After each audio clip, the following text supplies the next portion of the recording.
Yeah, gonna be doing some unboxing.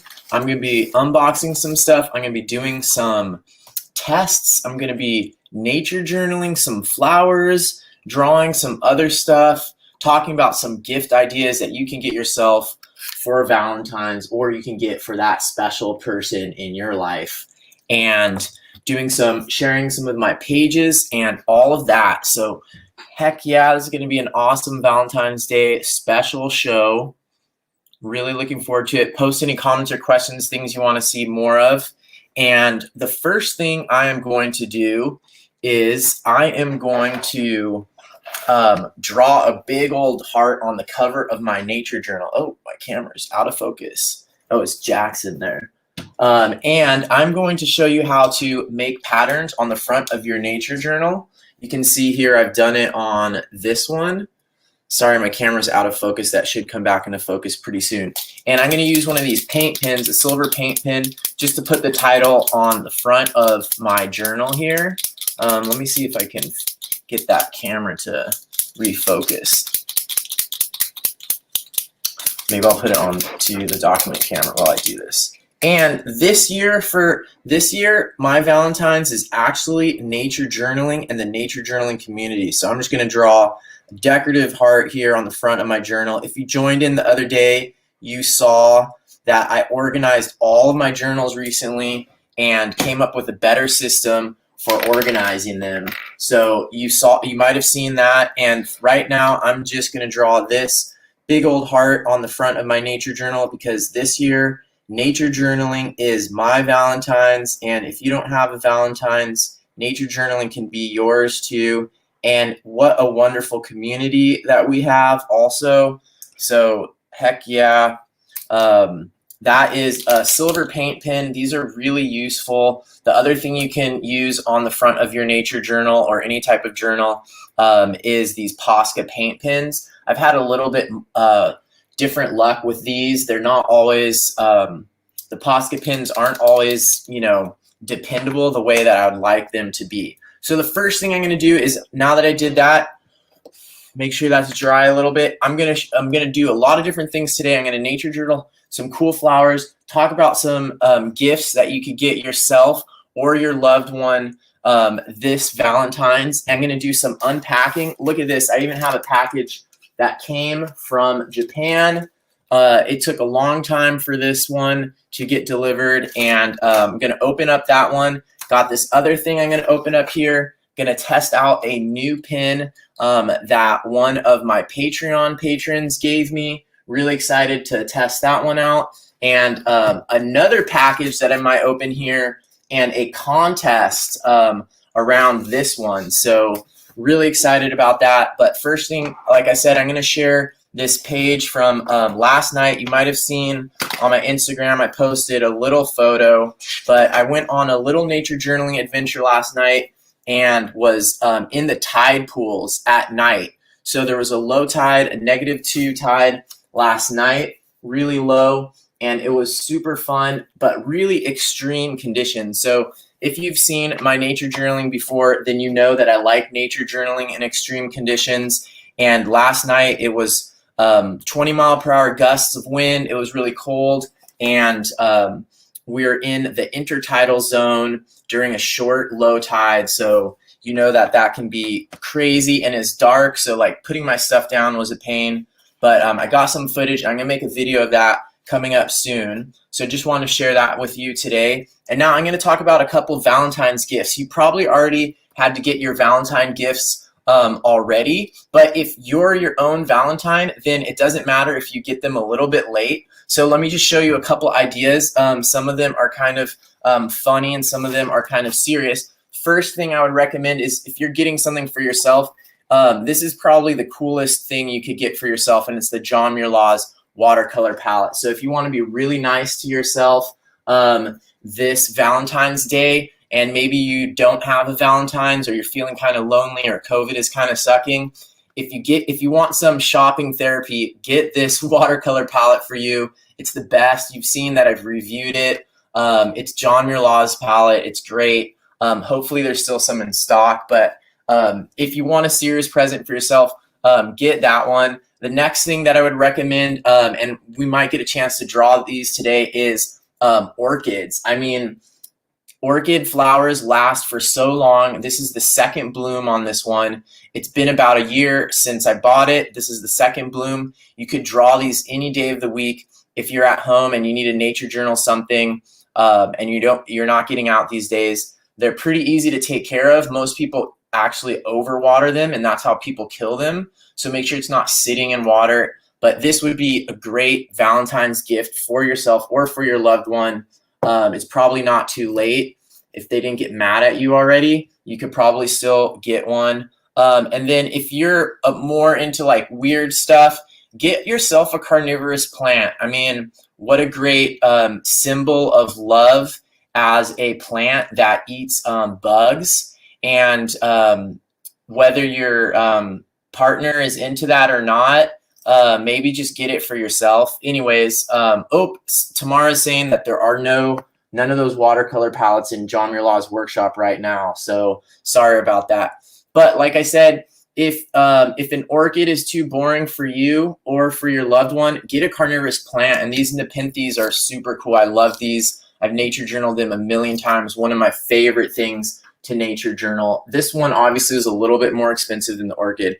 Those are a couple little gift ideas, you know, for Valentine's. If you haven't done that already, some of you are probably way past Valentine's. Now, the next thing I'm going to do is I'm going to test out this pin, and this is a new pin that was given to me by Eli. Thank you, Eli.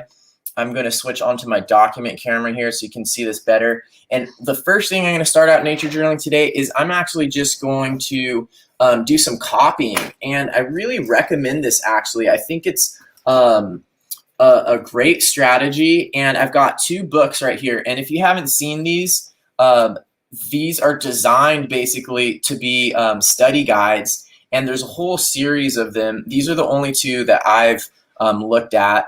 And they're amazing, and you can just learn a lot of nature journaling ideas by looking at these, because there's a ton of diagrams in here that are actually really interesting, and they do a really good job, for example, of cross sections. So if you're a nature journaler, you know that cross sections are super useful, and you can see that in these coloring books actually do a lot of creative ways of showing cross sections. So for example, this torso right here, the way that they show that cross section, that's the kind of thing that as a nature journaler you can get inspiration by. And so basically this is like science. It's not exactly science illustration. This is more the type of illustration that is used in textbooks. I don't know exactly what the best term for it would be. If you know, please post it.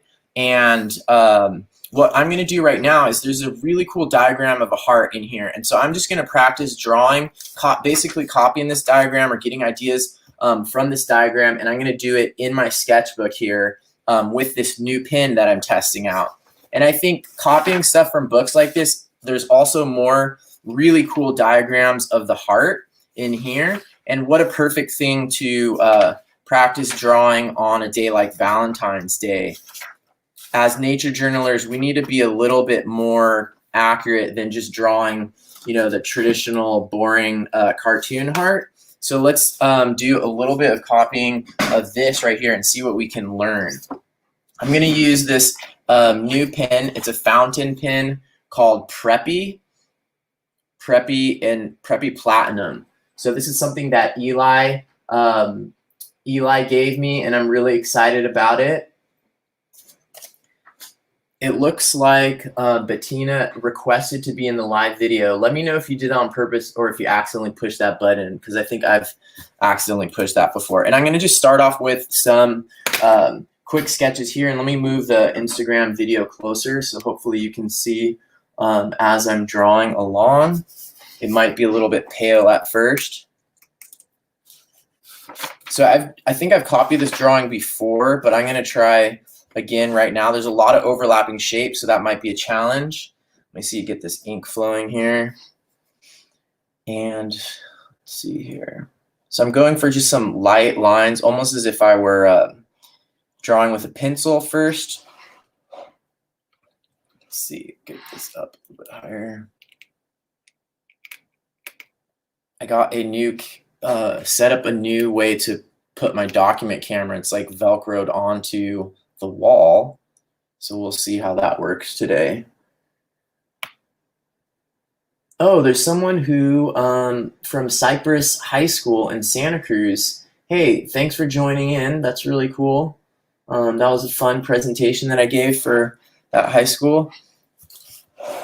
So if you have your sketching stuff, why not just take it out and let's draw.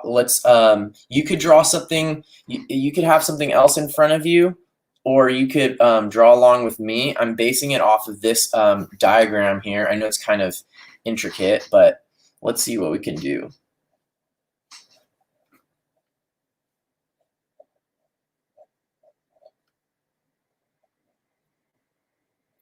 I can definitely hear this pen. It makes a lot more noise on the texture of my paper. Ooh, I kind of messed up the important part here where I love how this torso is separated in this way, and you see the upper body here and then the lower trunk and extremities here, and then you see all the circulatory system expanded in there. I think that's a really clever way of showing that. So right now with this pen, I'm experimenting to see like how much pressure I need to use and what kind of line variation I can get. I can't really fit this person's head, so I'm just gonna make the shoulders there.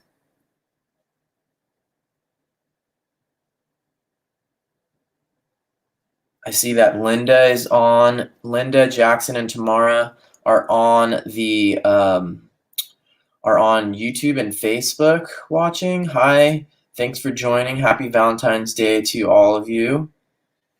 And oh, I see Bettina. Bettina's on here on the Instagram and accidentally pushed that join the live thing. I still haven't used that feature, but there's a feature where you can have someone join you on Instagram in the live.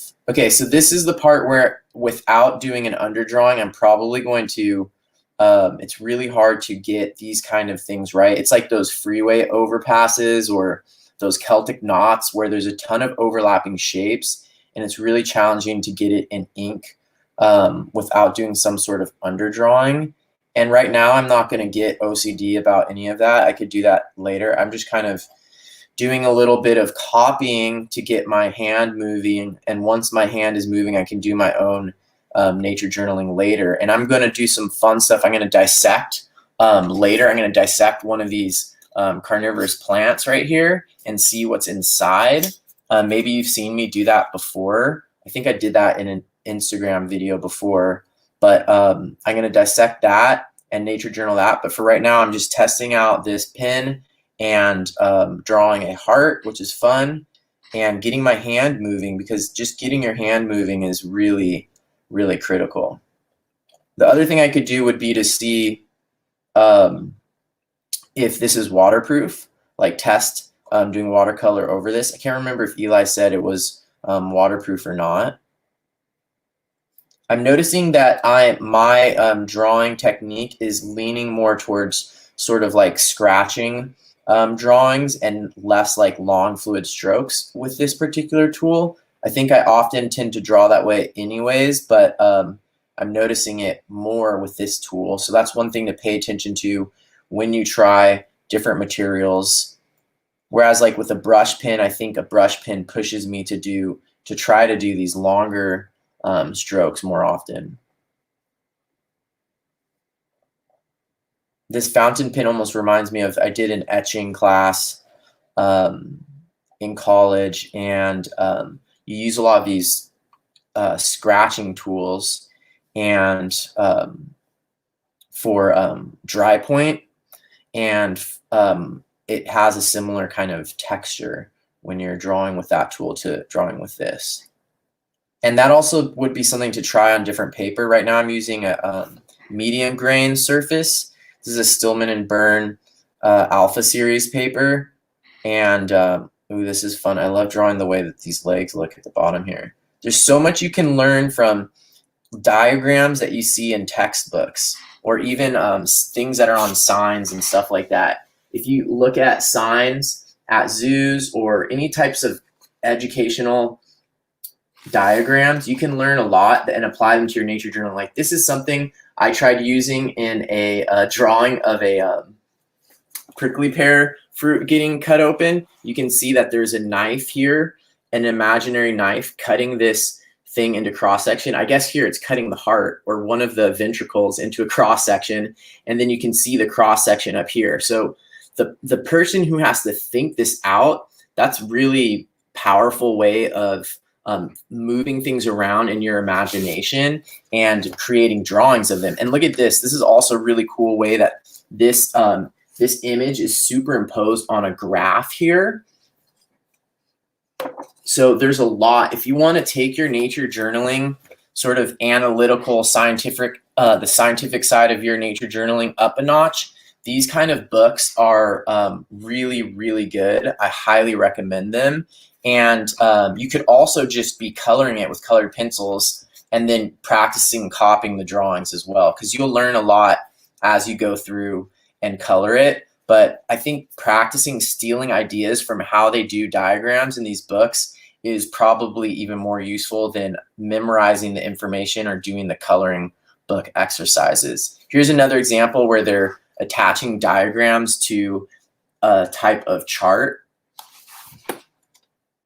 Something that I could definitely practice in my nature journaling.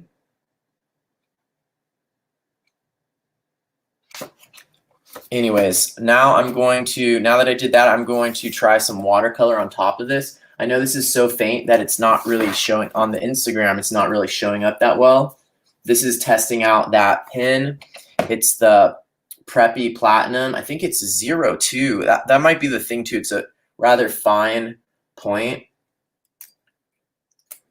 Eli Wadley gave this to me. Thank you, Eli. And now I'm going to try doing a little bit of color on top of it, see if that works. And then I have another one. This package I'm going to open from Japan. So really excited about that. Obviously, it's an art tool. I got my smoothie right here. This is my lunch.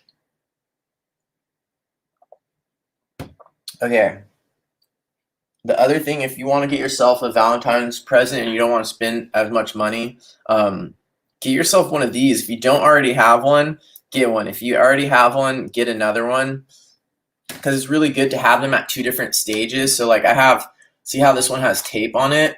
That's my new one. And this is my old one. They're both the large size. And you can kind of tell by the color which one is your old one, but you don't want to get confused. So the main difference is that these new ones, they put out the water way faster. See how it's just dripping like crazy? They put out water way faster. And these ones, after you've had them for a while, the water starts to come out really slow. And eventually it will probably stop coming out altogether. So you can see the water comes out more slow on this one. And so what I do is I use the big one when I want to go quick. The new one when I want to go quick or do big washes. And I use the older one when I want to do more detailed stuff. So they're both large tip. This is the Pentel Aquash. Obviously, these are great. I've taken them everywhere. And I put tape on the new one so I know the difference. Because you want to have your stuff in your kit like really, really easy to find. Like when I was nature journaling in the dark in the tide pools last night, I needed to be able to find stuff easily. So since it is Valentine's Day, guess what color I'm going to be using a lot of? And you probably already know it's one of my favorite saturated colors. Can you guess what color I'm going to use a lot of? And I'm using the John Muir Laws palette, so you should know some of the names of these colors. Guess which color?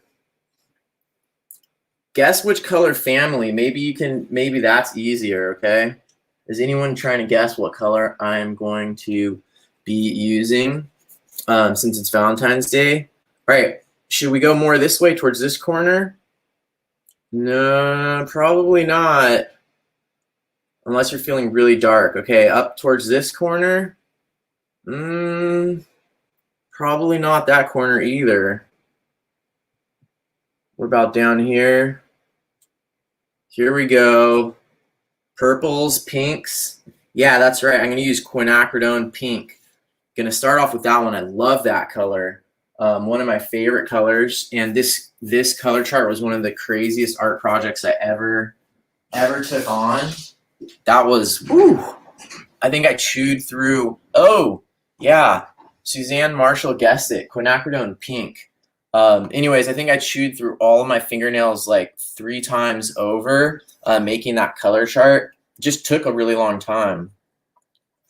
And I ate a lot of chocolate too, obviously. Okay, so I'm gonna mix up some quinacridone pink and I'm gonna also use this. This is a perfect opportunity since I don't need to color match anything. I'm not drawing something in nature. I'm just doing a diagram and kind of getting my creative juices flowing and practicing and copying and all this. I'm gonna use up like all of these corners of like old mixed up watercolor. I'm gonna mix those in, and you can see there's even some like chunks, particulate matter. Probably like some of it's probably sand that fell in last night or whatever weird dust fell in there. So I'm gonna use that right now in this wash because I can add a little bit of randomness to this. Whenever you want to add a little bit of randomness, use some of the color that's left over in your mixing areas. So I'm going to come in and I'm going to try to just do this fast because like I said, I'm not trying to, this isn't like a wildflower I'm trying to draw perfectly. And I can already see that this is not water soluble ink, which is fine. I used to do a lot of drawing with non-soluble ink, like that Pilot razor or whatever, and then I would do watercolor on top, and I would just deal with the what's it called, when the bleeding. I just dealt with the bleeding. That sounds so funny. How do you deal with bleeding? Well, in watercolor it's a little bit different. You don't have to apply pressure and whatever. You just have to kind of relax and be like, okay, it's gonna bleed. And so I'm just gonna keep going with it and see what happens here. The other thing with most ink, black ink that is water soluble, it gets less water soluble the more time passes. So if you're working with an ink maybe that you really like but it's water soluble, then sometimes you can experiment with letting it go down and stay down for a few minutes before you come in with your wash, and you'll pick up less bleeding that way. That's one way to manage bleeding. And then sometimes you might actually want it to bleed more. So I'll actually give you an interesting example. So right here in this landscape painting I did last night in the dark, that black right there, that black ink is supposed to be permanent and not water soluble. But in a couple places, when I came back down really quickly on top of it, like within a few seconds, it was slightly water soluble. So even permanent inks are often water soluble if you put the water onto them or the solvent onto them really, really soon. So I think permanence is often based on, how long the pigment is on the paper. Just like when you're trying to get a stain out, obviously, the sooner you can try to get, especially with certain materials, the sooner you can try to get the stain out, the easier. So like what I'm noticing is even as I get down here, the ink from that fountain pen is barely soluble. It's barely getting picked up by my watercolor. So I think that is something that I would definitely be able to work with. Like I would not be afraid of using this in the field. Like that small amount of bleeding actually I think adds interest. So let me hold it up and see if you can see what I'm talking about. But look at the way that small amount of bleeding there on the edge almost looks like an intentional shadow. That could be really cool in sketching in the field. So you can see this looks very creative, like, whoa, where did Marley come up with that from? And it's actually just copying something from this physiology coloring book, and that got my juices flowing enough, and also just practiced thinking a little bit outside the box and how you might, like, how could you do this on something that you see when you're in the field, like, is there a way that you could look at, like when I was drawing this fish last night, is there a way I could have, maybe if I understood the anatomy of it more, I could have done something like this. But just think about, there's always something that you can learn from books like this, and so that's why it's so fun to copy them. All right, I'm going to now unbox this thing I'm really excited about, this package I'm really excited about, and then I'm going to do another drawing from another one of these books with that new tool. So let me get the physiology book out of the way. Oh yeah, here we go. I'm super excited about this. I'm going to switch the camera for the Facebook and YouTube people here. And for all the people on Instagram, check this out. Doesn't this look fun? Whenever something comes from really far away, I think it adds to the excitement. I wonder what knife I should use to open this up. Let's see. It might be fun to just get like a huge machete and open this. Or if I had a samurai sword, I would use that right now. And it's kind of annoying that like all of these companies now are making like packages that you don't need a knife to open. I mean, it sort of takes the fun out of it a little bit, I feel like.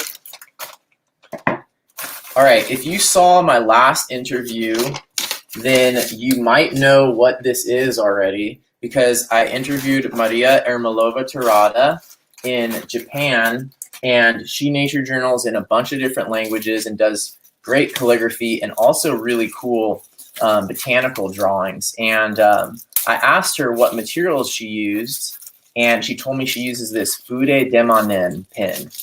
Fude Demanen pen. And I guess there's like some type of play on words in that. If you know, oh my gosh, this is so cool. Look at this. There is a folded up, this is just something that I ordered on Amazon, but look, there's a little folded up paper crane inside of there. That's like taking it to the next level in terms of like business, adding just, I mean, what business in the US would add a folded up paper crane into the package? That's pretty cool. Okay, that's definitely going to bias my opinion of this this product now. And everything is in Japanese on the entire box, but it says that there is a 55-degree angle on the nib, and I guess that's significant. 55-degree angle, that's the only thing that I can read on here. But I'm pretty excited about this. Maria Ermolova uses it all the time, and it works for her, so let's see how it works for me. Let me know in the comments if you want me to go straight into nature journaling and dissecting this carnivorous plant, or if you want me to show you another one of those coloring books and copy something from that. It would be the botany one. We should probably go into this one at some point today and look at flower physiology, because it is Valentine's Day, and what's sexier than plant sex, right? So, okay, so I should probably save this even though I can't read it. And I have, wow, look at this. I like how big it is actually. And so this is by the company Sailor in Japan, and I don't think they're related to the cartoon Sailor Moon or anything. It's a screw, the cap is screws on, so that's kind of nice because it won't, even if there's friction on it, it won't pop off that way. It's quite light for the size of it. It's quite light. How can I get on both cameras at the same time? This is funny. If it's on Instagram, it's not showing on, there we go. Okay. I like the screw on. I like the green and gold. It's very like Rivendell or something like that. I can totally imagine someone from Lord of the Rings using this. And let's see, I'm gonna have to test it out. So I'm gonna switch back to the document camera, and oh yeah, I'm so excited. But I wonder what the deal is with the ink, if the ink is already connected in there. I should probably get a bunch of paper towels. Like when you start taking apart things with ink, you can end up spilling a lot of ink. It's quite dangerous. So let me get some paper towel here just in case. You never know what's going to happen. I've had major ink accidents before. Okay. I guess I could be researching this all online, and I think Maria told me, you know, that I should get some kind of like what did she call it? Whoa. Like there's some kind of converter or something, because this ink is probably water soluble black ink. And to use little canisters that have water fast ink, I think you need like a converter. So anyways, it's really simple inside. There's only this small little canister of ink. Everything else is totally empty. It is a fairly lightweight plastic. Once you take this part off, it doesn't look quite as Lord of the Rings anymore. It looks more, down to earth kind of materials. But I'm really looking forward to drawing with it, and it definitely looks a lot cooler than most of the drawing tools that I use. And I haven't really experimented. I've been using brush pens so much lately. I haven't really experimented. Okay, now if you know me, this is another critical design factor for anything that's going to go nature journaling. And so for me, it's like I have some art supplies that I only use in the studio, but the real test for the art supplies is whether they work in the field. Like last night when I was nature journaling these fish right here, it was totally dark, and I can't have some kind of pin where this thing does not connect and stay connected. Like where am I going to put that while I'm nature journaling in the field? Even when you're doing art at home, having things, like this lying around, it just adds to more, unless you have like a really, look, and then it rolls off the table. So unless you have a really good system, it's way better just to keep things simple, have things that will connect onto the top. And I've done a review. I think it's like, I know this is a paint pen, but okay, that one does connect, kind of connects on top. There's a lot of pins that don't have a lid that connects on the top, and it's just annoying. So anyways, that was a little bit of a rant there. Let's test the line work out on this one. No one voted on whether or not I nature journal this carnivorous plant or nature journal and just do some copying from that book. But if you have an opinion on that, go ahead and let me know in the comments. All right. Or I could also draw these flowers. These would be fun. Maybe I'll draw those. Okay, let's see how this works. Let me get the ink, see if I can get the ink flowing. Wow, this nib looks so weird. I'm not used to that. See how it curves up there at the tip? Look at that.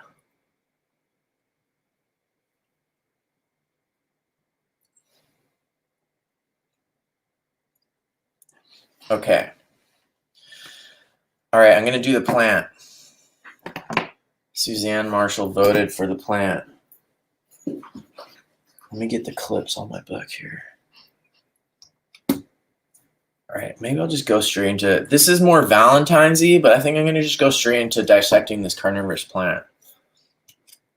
And I might want to do this like on some other type of surface in case it gets, I have no idea what's going to be in here besides probably some dead bugs and some like juices, bug juices, carnivorous plant juices.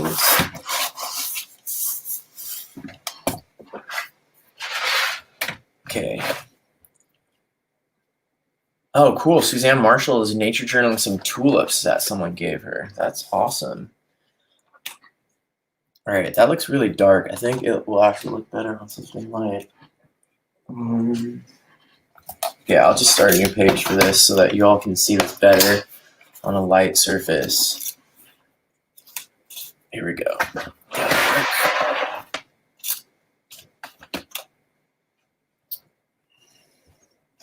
Okay, cool. So I've done this. You've probably seen me nature journal, cut one of these open before and nature journal it.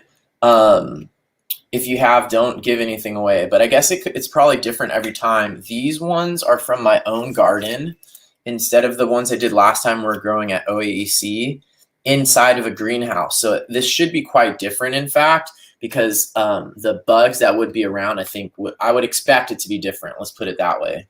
And so these are the way that they grow. And this is a Saracenia genus. So this is a pretty big genus. And I think they're almost all in North America, and they're on in the Northeast. So and they go down to the Southeast as well. But these are pretty much all North American, which a lot of times people see carnivorous plants and they assume that they're tropical. And what happens is bugs go inside of here and down into this tube, and they can't get out. And one of the ways that that works is, I think there's like, well, there's sticky sweet stuff. I wonder if I should taste that. Oh yeah, it's definitely sweet right there. And then on this edge all around here, there's like a type of wax. This is what I read. This is not from personal observation. There's a type of wax that like clogs up insect feet, and then the insects slip and fall further and further down into this tube. And then the tubes, as they get older, they dry out, and the plant goes dormant in the winter, because these are from cold winter climates. So they go dormant in the winter and they turn brown, but you can still find oftentimes the bugs inside of them. This one is sort of just like, maybe this was like a small one that was made at the last minute before the winter set in. And if I look down into the tube, I can't really see anything, but I have a feeling there's going to be at least something down inside of there. There's a good chance there's something. So I'm just going to cut it with an X-Acto knife to be really precise and see what's in there. I should probably have like tweezers or something, but I don't. Okay. I mean, ideally I would probably draw it before I cut it open, but yeah, dang, I should do that. I'm just going to do a quick drawing of it before I cut it open. Let's see if I can get this pen going too at the same time. Come on. Oh no, I have to like stab the ink in. Okay, stab the ink in.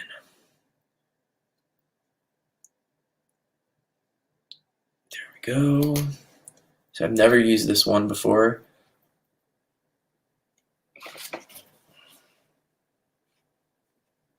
Come on, ink. There it goes. Okay, that's a fair amount of ink. Pretty juicy. Wow. Okay, that really puts out some serious ink. This is gonna be fun. Okay.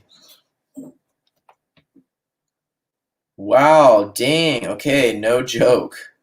This feels like a wow, this is such a different drawing tool. This is gonna take a second for me to get used to this. I'm gonna have to watch some videos about this, I think. I wonder if this is ambidextrous because it has such a weird curve to it. Okay, yeah, you can definitely get some crazy line variation with this. That is so weird. This is unlike anything that I've used before. I like line variation, like that's why I've been using these brush pens. And the brush pens are a little bit weird for writing, though. I feel like they make my writing harder to read. I mean, my writing's I could probably work a little bit more on my writing, but yeah, I think the brush pen's not really helpful for my writing. And it looked like Maria's writing was really clear with this pen. She does cursive, I do print, but I wonder if this would help me with that. But it's going to take a while to get used to, I think, because it's quite different. I also have a wrist injury, so I have to be careful. Certain drawing tools just don't work. That puts out a lot of ink. So you can see right now the ink is totally wet on there. And if I were in the field and I were to touch that, I would smear it very easily. So this thing can put out enough ink for it to be this could be a very messy drawing tool, just so you know. And in the field, sometimes you need, I could probably do like an experiment where I time how long it takes to how long it's smearable, because that would be useful information for when you're you're nature journaling in the field. Also, with this much ink, if I put a watercolor wash on top of it, there's a good chance it's going to go crazy. All right, let's see. I'm going to try a little bit of writing now.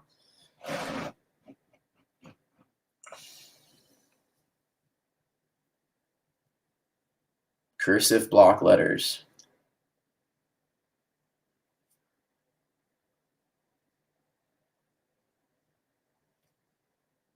This is going to take me some serious practice. Saracenia, I can't remember if it's 2 R's or 1.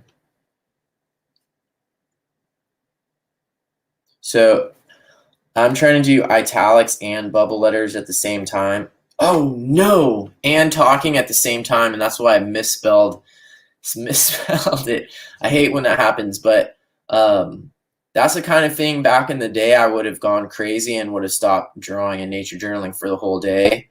But now I'm not that worried about it, even though that's in permanent ink. And I'm going to go with the single R this time, just for good measure. Okay, and I'm going to pay attention to make this a C, duh. C. You can almost get like a gray when you hit it really lightly. Saracenia, oh my gosh, I shouldn't be talking while I do this. That's terrible, Marley. Okay, so this video is intended to make you feel better about yourself, because look at how many times I misspelled writing that. So I hope that helps you. And dang, that's like the worst I did. That's why you can't talk and write at the same time. You can talk and draw at the same time often, but talking and writing at the same time is not recommended. Okay. I'm going to go ahead and just, well, I think I'm going to cut it from the top down. Well, I love the way that there is the sticky juice. I should say something about how I tasted the sticky juice. Sticky, I'll call it nectar. That's probably more accurate. So this would be, I think this would be considered an extra floral nectary because it's not in an actual flower. This is not a flower. This structure is a modified leaf. And so that is not a flower. And whenever a plant makes nectar outside the flower, it's called an extra floral nectary. Extra just means outside or above. Extra floral nectary. And a nectary is a place that makes nectar. Okie dokie. And now I'm going to cut it open. So brace yourselves. I think I'm going to cut it from the top because it will probably get more and more interesting towards the bottom. Geez, my X-Acto knife's not very sharp right now. What have I been doing? I think I was making a lot of cards, cutting a lot of paper. Oh, there's a weird smell coming out of it.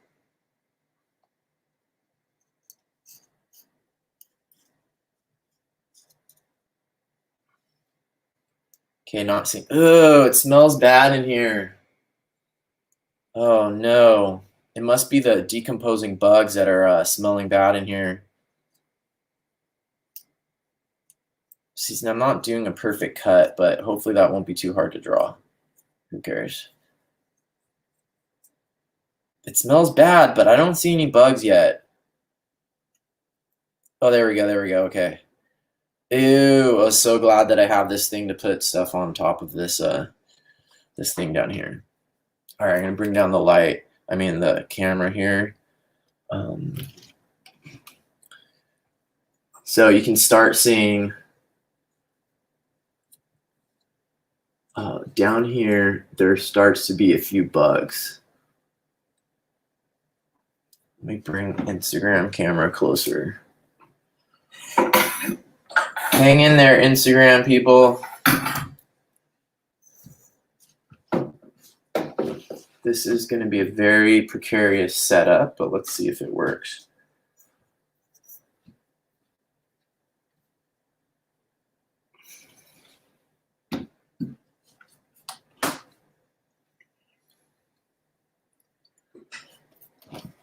All right, I won't be able to see the screen, but that's fine. Okay.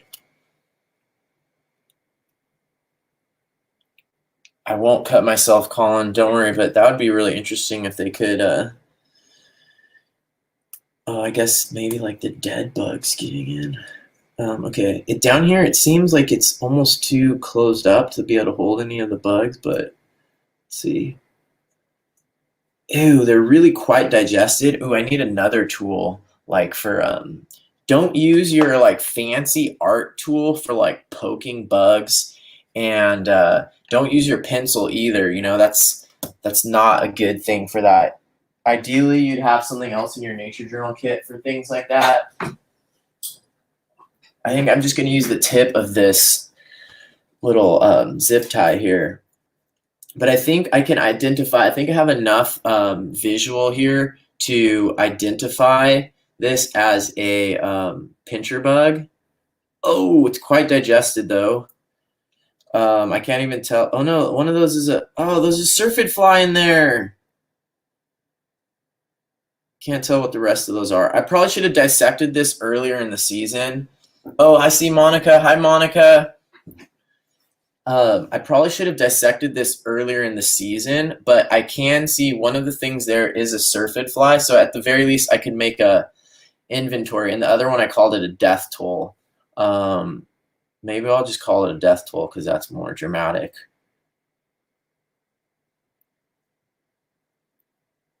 And I need to practice with this Fude Demonen pin more. Okay, maybe I'll put a line underneath it. Okay, come on. Work with me, pen.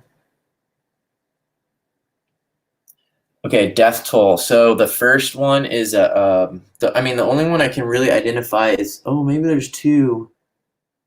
There's two. I'll just do to family. So I know there's two.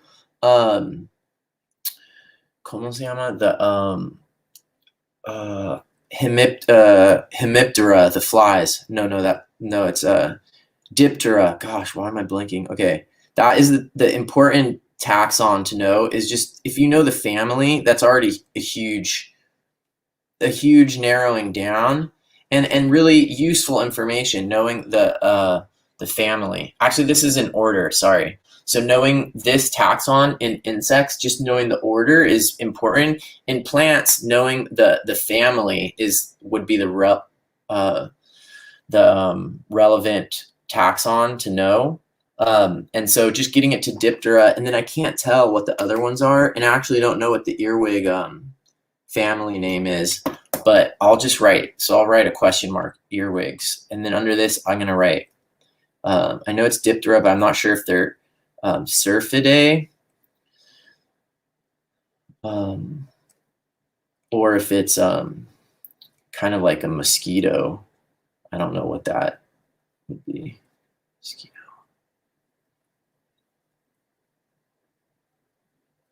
Okay, and then the other one would be earwig. Question mark. Okay, now since I don't really want to, I think that's kind of some good nature journaling there. Actually, here, let me cut open another one. So this is number one. Maybe I'll write like, I should have made this smaller though, because these other ones are going to be way bigger. Oh well. Okay, so this is number number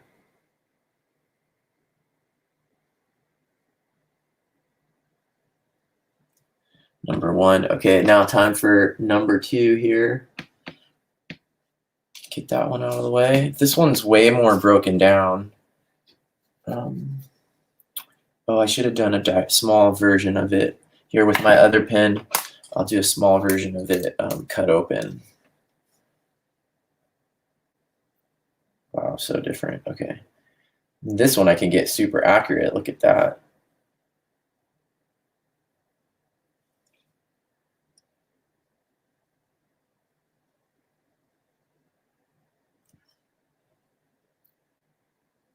And see, this is the place where I could use that idea use some ideas from that physiology coloring book that I was just copying, because there's certain ways, like how would they organize this information? You know, what types of diagrams would they use? Is there a way I could use like arrows going between these things? Is there a way that I could like have a zoomed in part on this?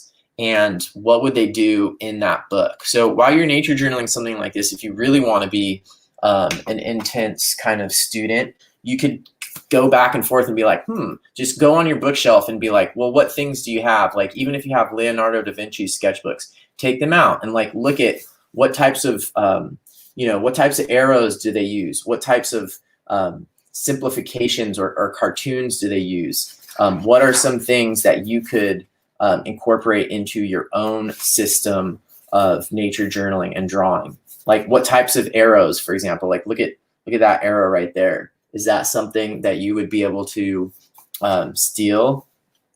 Even what types of boxes different artists use is something that is really useful. Oh, I see Ella is on here. Hi, Ella. Okay, so now that's still number one. And what I could do is I could do like an arrow going to the death toll. I probably should have done this like up top and then done the death toll underneath. And I will use, let's go for a little bit more hierarchy here. So I don't want everything to be this really, really strong ink, because that's just so bold that I don't want everything to be in that level of standing out. I can see the Tombow pin is making that bleed a little bit. Good to know. You can just work that into the design. See how the Tombow pins are good at making other things water soluble.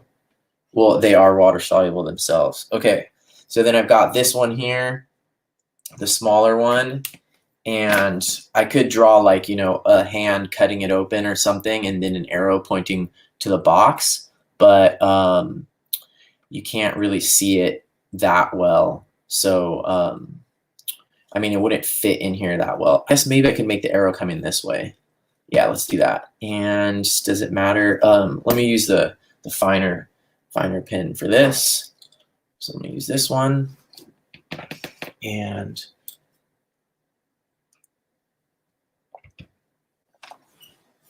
so let's see, a knife cutting. I'm not even going to try to make it look like a knife holding an X-Acto blade. Oh, maybe I will. That'll be a challenge though. Oops, I should have made the X-Acto blade coming out the top there. So you have all of these micro decisions during your day, like, and when you're nature journaling, but when you're doing other things too, there's all these micro decisions. And a lot of times we're deciding between something that's comfortable and easy and that we've done before and something that we haven't done before. And so if you're trying to get better, like at nature journaling, let's just simplify it to nature journaling for right now. Trying to do the thing that feels easy and comfortable all the time is not going to make you learn faster. So I'm going to make an arrow coming to here and then arrow coming to here. Not quite enough room for that, but maybe I'll outline these and that will make them stand out more. Woo, not great, but okay. So I've got the hand there, and I know that's pretty small for you all to see, but it's a small hand there with holding an X-Acto blade. And then maybe I'll just put words next to it like dissection. And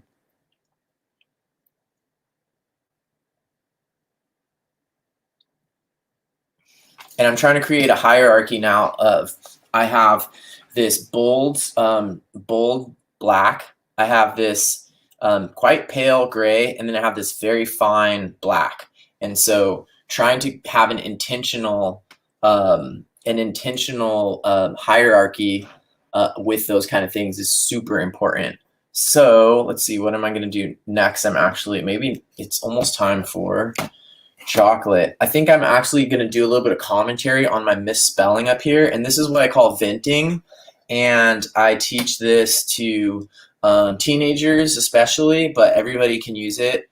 And adults can definitely use it. So what I'm going to do is, so I misspelled this in permanent ink 2 times and it looks terrible. So what I'm going to do is just make fun of myself and put in a little bit of a like cartoon here. So I'm going to do the thinking face. So like, I'm trying to get better at this, but it's like the hand with the finger extended. That would go over like a, you know, if you put your hand over your face as if you're thinking, and then tilt the head a little bit that way. And eyebrow raised.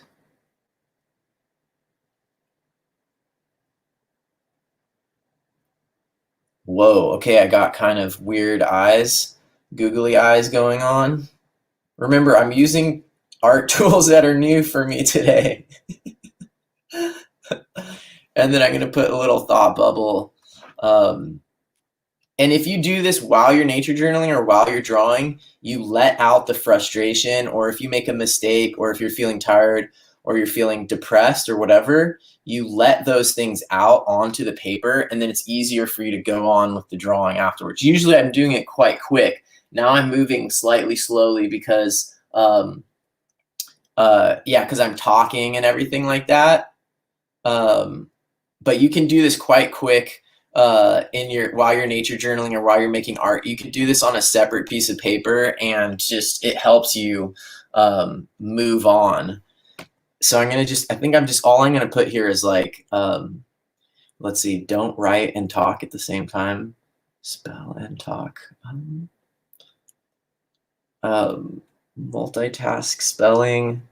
Okay, I'm not sure I'm just gonna say what the heck here.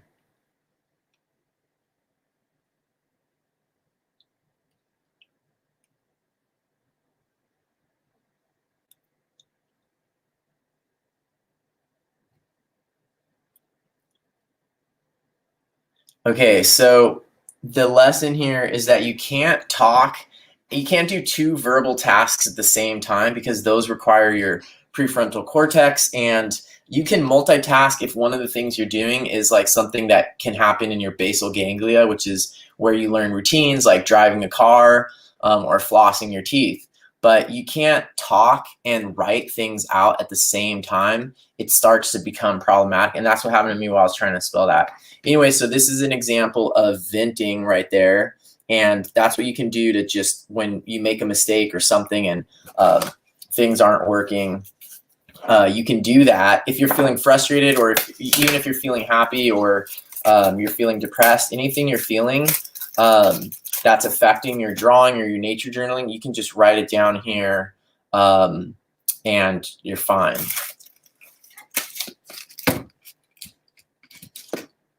Chocolate time. Okay. Now I've got the number one. I'm going to dissect the second one.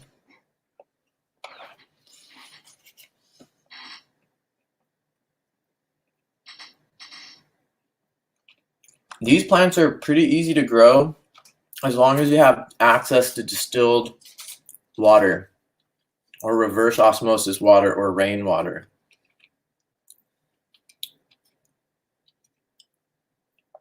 Okay, I guess I'll draw it first. I'm going to only be able to do 2 on this, or else it'll start getting too crowded on this page.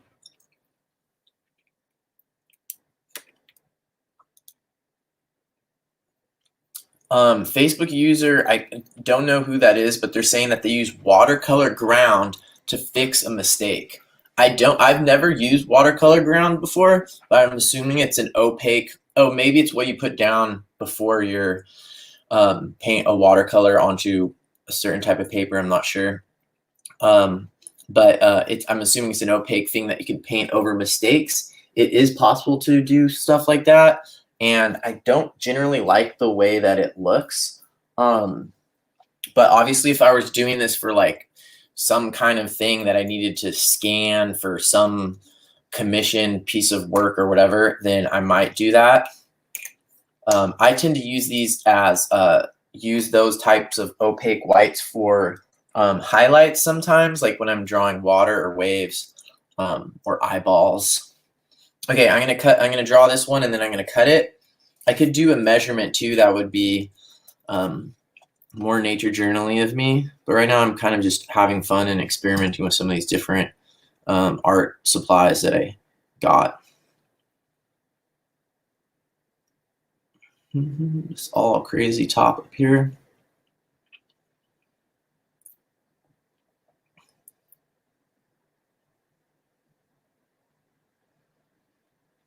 Coming into the lip of it. And then I should write down on this one that it's this one's brown at the top and the other one was all green at the top.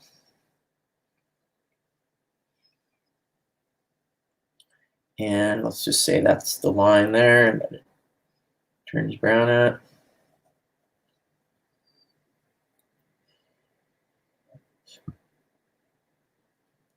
Wow, you can really put down, you can really like color in black with this. It's quite powerful, the amount of ink that this thing can put out. That could be a good. That could be a two-edged sword.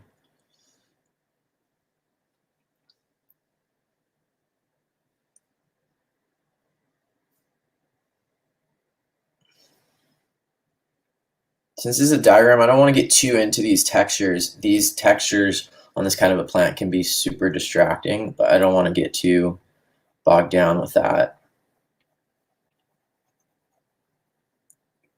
because that also messes up my visual hierarchy.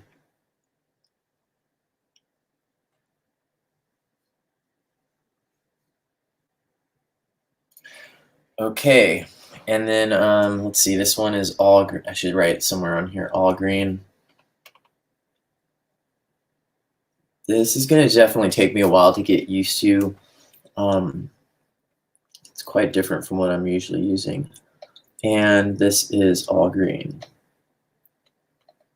I'm going to have to test this in the field, because I know Maria, who I just interviewed, uses it in the field, but it feels like it could be a little bit challenging, especially with when you put down this much ink. Like, I feel like it stays wet for quite some time. And you also have to hold it in a very particular way. And I find sometimes in the field I really need to stabilize my hand on my paper in a specific way because of being in the field. Oh, I see some comments on the Instagram.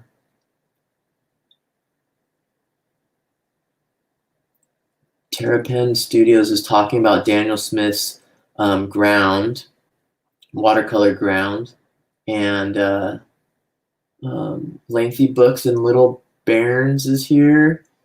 Hi. Oh, there's a ton of people that have been joining that I can't see. Hi, Carrie Kruger. And it sounds like it looks better if you use the ground to make a surface suitable for watercolor. That's what I thought. I read an article about people making canvas into a watercolor surface. Okay, so this is number 2. All right. See how, since I have number 1 written on the left side of this one, I should probably do it on the left side of this one also. That's called consistency. Consistency sounds really boring, but it's actually one of the most important things in art and nature journaling and visual communication. I think I did I talked about one time, and I showed some of these pages where I just had so inconsistent the way I was using different colors and different boldnesses, and it's like you can't tell what's happening on the page. It's really confusing. It doesn't look beautiful either.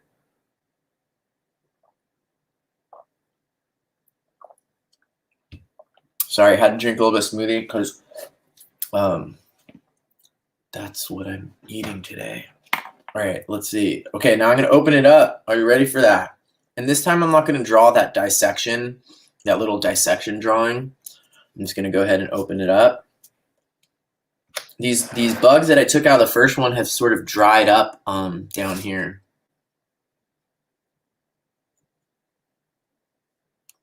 Okay. This one's bigger, so it could have more stuff in it.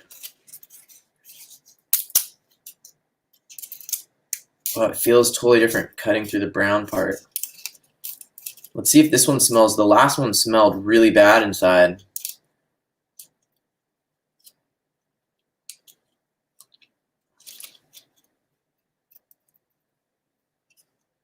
I don't want to, if there's bugs inside of there that are intact, I don't want my X-Acto knife to cut them to the point where I can't recognize them. Okay, I'm just on this one. I'm gonna try a different style of cutting. I'm gonna try to remove this whole sort of like half of it, and then see if I can open it up in a way that I can see stuff and draw it like more like a diagram, like a perfect cross-section diagram.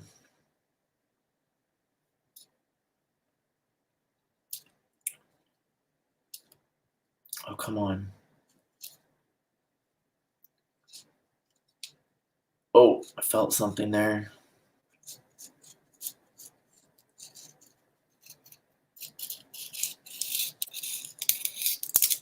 Okay, here we go. Whoa! Okay, get it away. Get it over here.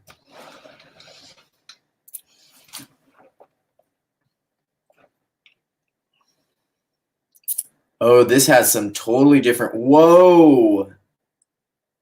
Super cool. There's some beetles in this one. The lights, sorry about the light. I don't know if I can make that any better. I don't have the greatest light in here. It's showing up better on the Instagram. Look at all those bugs. There's definitely some beetles in here. A type of beetle that I didn't notice in the other one. It looks like there's some big Hymenoptera. My plan was to like peel this whole top part away like that, but now I'm seeing that both of them have stuff on them. This is the kind of thing where it's possible at a certain point the subject matter is not going to fit my compositional plan, and at that point you have a choice. You can choose to adapt to the subject matter, or you can make the subject matter fit into your compositional plan, and that is a important choice. So make it intentionally and see if you can align it with your general kind of nature journaling intentions. Oh, I see Carrie Kruger is on here now. Oh, that's cool, Carrie. Thanks for sharing that. And do you like that watercolor ground better than using like a whiteout or something? Okay, I'm going to now probably eventually adapt my compositional plan to fit the subject matter because I think the subject matter is more interesting. So I might have to fit the camera angle to the subject matter also, because right now it's a little, it's not going to show everything. Okay. Now I think I'm going to use, let's see, I'll use this one. Keep using the Fude Demonin pen. Fude Demonin. Okay, so first I'll draw this side. And there's some quite digested stuff at the bottom. Let me see if I can try to get that. Let me see if I can try to get some finer line from this than what I was doing before. Coming around, coming up.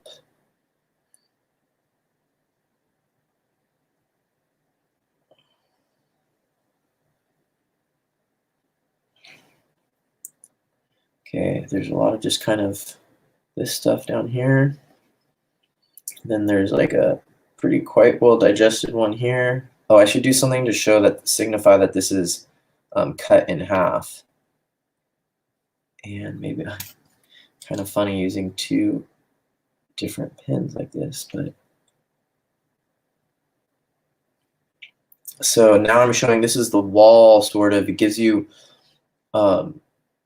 the idea that this has been cut in half.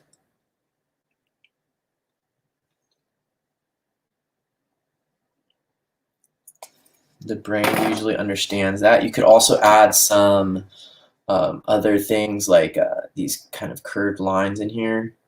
That would suggest that it's been cut in half. That's a three-dimensional shape there.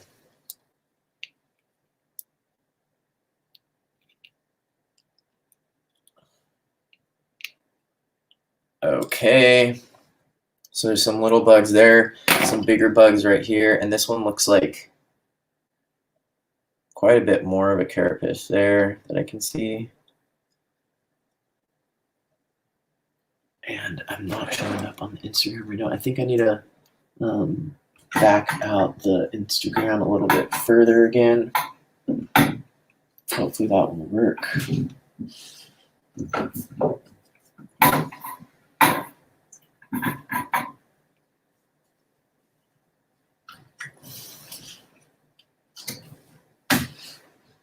This tripod is always hard to get set up here.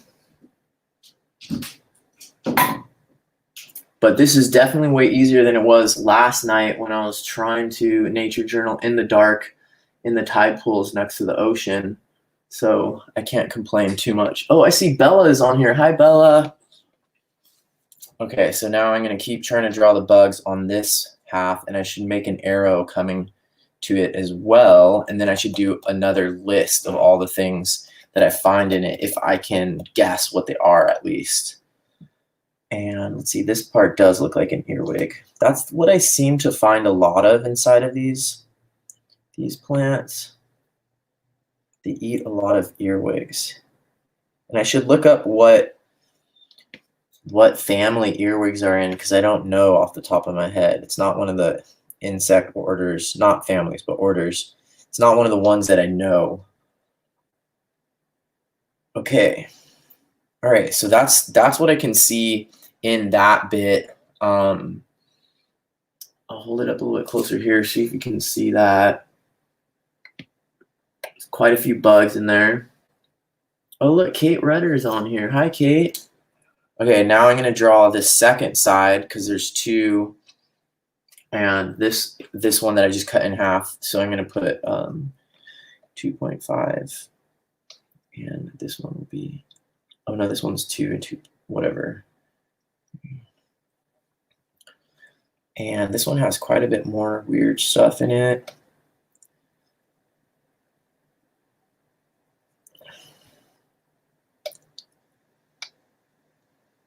And I'm just going to get that outer line first. This one seems bigger. It's from the same. Okay. This is that Fude Demonin pin that Maria Ermolova talked about in my last interview, and I really wanted to try it out. It finally came in the mail, so I'm testing it out for the first time. It puts out a lot more ink than what I'm used to, so I have to be kind of careful with it, or I end up with these huge spots of ink that dry rather slowly. So it'll be really fun the first time I take this in the field. It will probably be quite challenging. Okay, and then this one is cut in cross section starting like right here.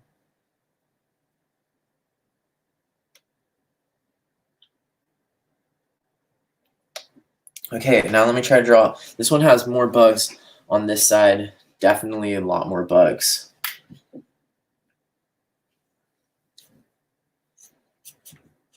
Let me see if I can get the camera a little bit better.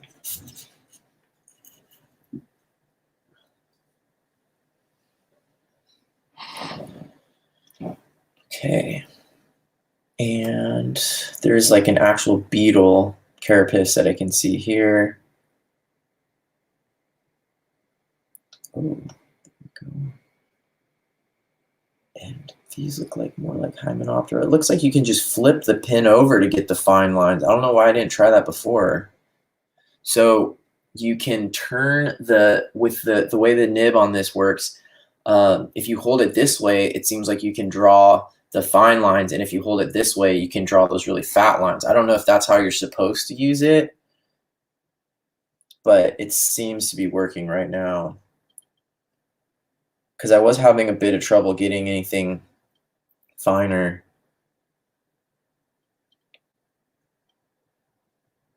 Huh. But how do you go in between one and the other? There's not like a, it's hard to get sort of a spectrum. Okay, a lot of bugs up here. I'm just going to draw kind of a bunch of random shapes. These ones look like more like they could even be ants down here. I think next time I'm going to do this earlier in the season before the bugs have been digested quite this much. That'll probably be more fun.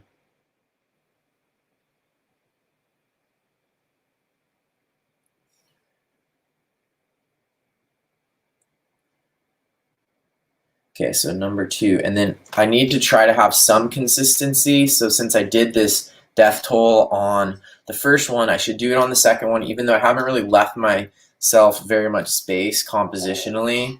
So that's not ideal. I should have thought about that. Okay, let's see. Death toll. So I'm going to use my Tombow pen because I'm trying to create a hierarchy here of visual information. And so I'm going to use this gray Tombow pen the same way I used it here, and that is to create this sort of frame around the count. Oh, maybe it will fit in this corner. You can see I adapted my compositional plan to fit with the subject matter because I ended up having these 2 parts of the carnivorous plant to draw instead of just one. And because of that, I compromised a little bit, and I'm not going to be able to have the same amount of consistency, but that's fine. I'll just fit it in. Also because I can't really identify most of these things that are inside of the picture, so it's not going to be a very long list. Let me see if I can do some other symbol here, the way I use the arrows in the last one. And if you're just joining, I have been testing out some art supplies and dissecting these carnivorous plants and nature journaling them. I also have some other flowers and some other things that I'm going to unbox that I'm really excited about, and talk about a couple other artistic techniques and nature journaling techniques. So here for I'm going to write the death toll. Right now I'm using the Fude Demonin fountain pen that Maria Ermolova uses. If you haven't seen that interview, I highly recommend it. It's my most recent interview on the Nature Journal show on my YouTube channel, and it's really, really good. And Maria nature journals in over 3 different languages at the same time, and she does a lot of botanical stuff, and she talks about her research and how it's connected to nature journaling and biocultural diversity. So I saw Coleoptera in this one, and since on the last one I'm writing about the order, what order of insects, I'm going to use order as the taxon here as well. So Coleoptera is the is one that you should definitely know about.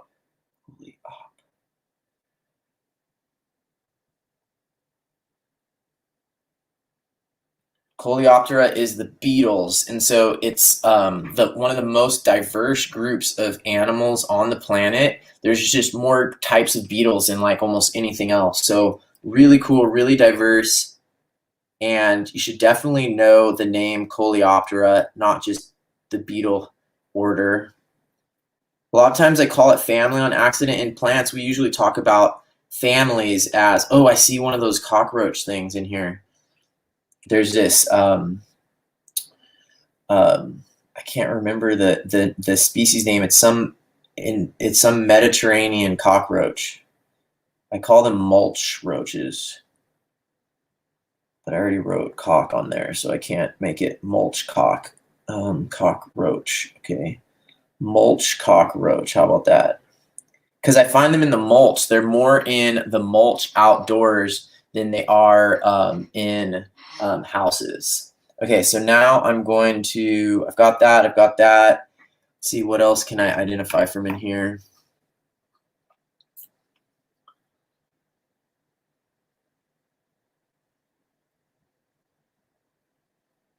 That beetle is really decomposing slower than the other thing, so it's really easy to see what it looks like.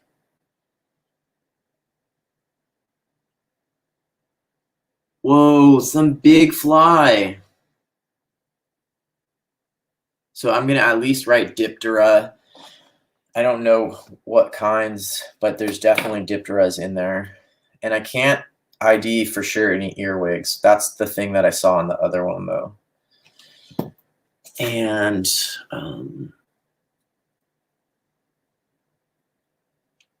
so this is a place where, and if you're a scientist, you know there's all of these ways, there's all these sampling errors, what are called sampling errors. And if you're a nature journaler, or you're just a person in general who makes decisions in life, you should know what a sampling error is, because I'm going to write this word down at the bottom, and then I'm going to go on a rant about it. There's certain concepts, you know, that are worth knowing as an adult. Or as a kid. This is something you could teach to a kid too.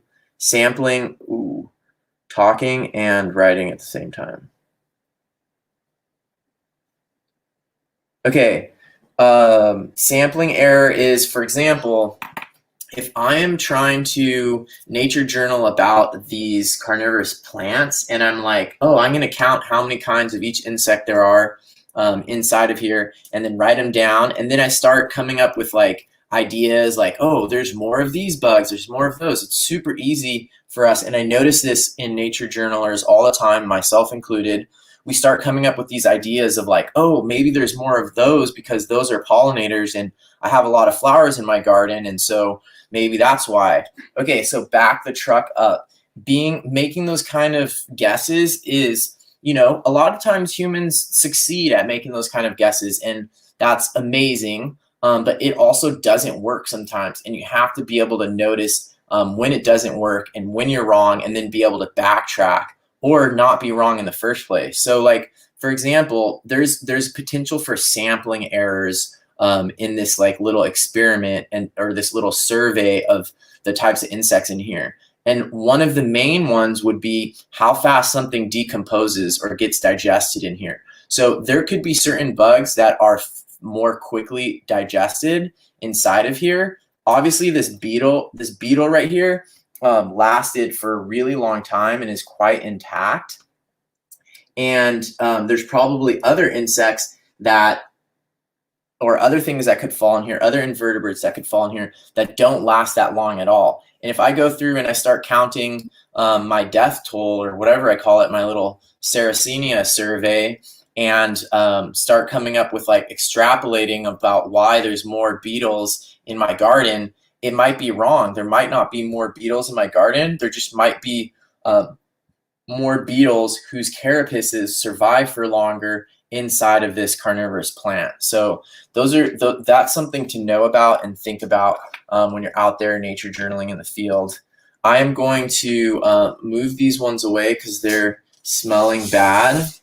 And I'm going to cut open 2 more just for fun, and then I'm going to move on to something else. And I do have some cool other stuff. I've got cool other stuff to nature journal here, and a couple other art supplies that I'm going to test out. But let's just see what is in these 2, because I'm really curious what is going to be inside of these other ones.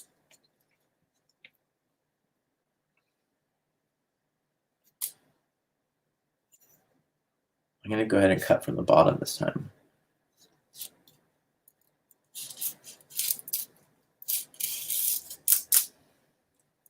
Dang, cutting these open couldn't be like a good ASMR video.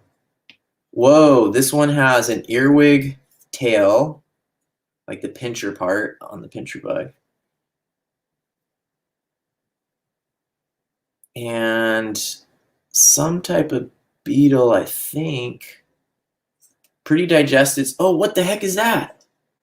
Ew, that's kind of moldy. That's kind of gross. Okay, next one.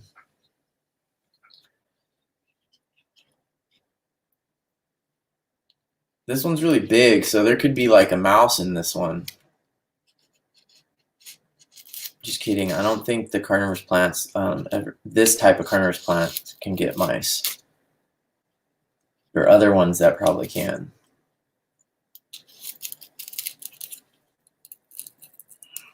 Oh, geez, what is that? Why is that so tough up there?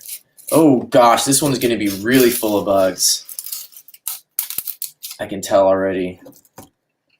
This might make my whole desk into a huge mess. I don't know if this is a good idea. Oh, dang! Whoa, whoa, whoa, whoa. I'm not even going to try to count the stuff in this one. That is just too crazy.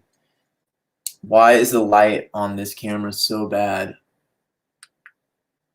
Let's see if I can adjust that. There should be a way to adjust that.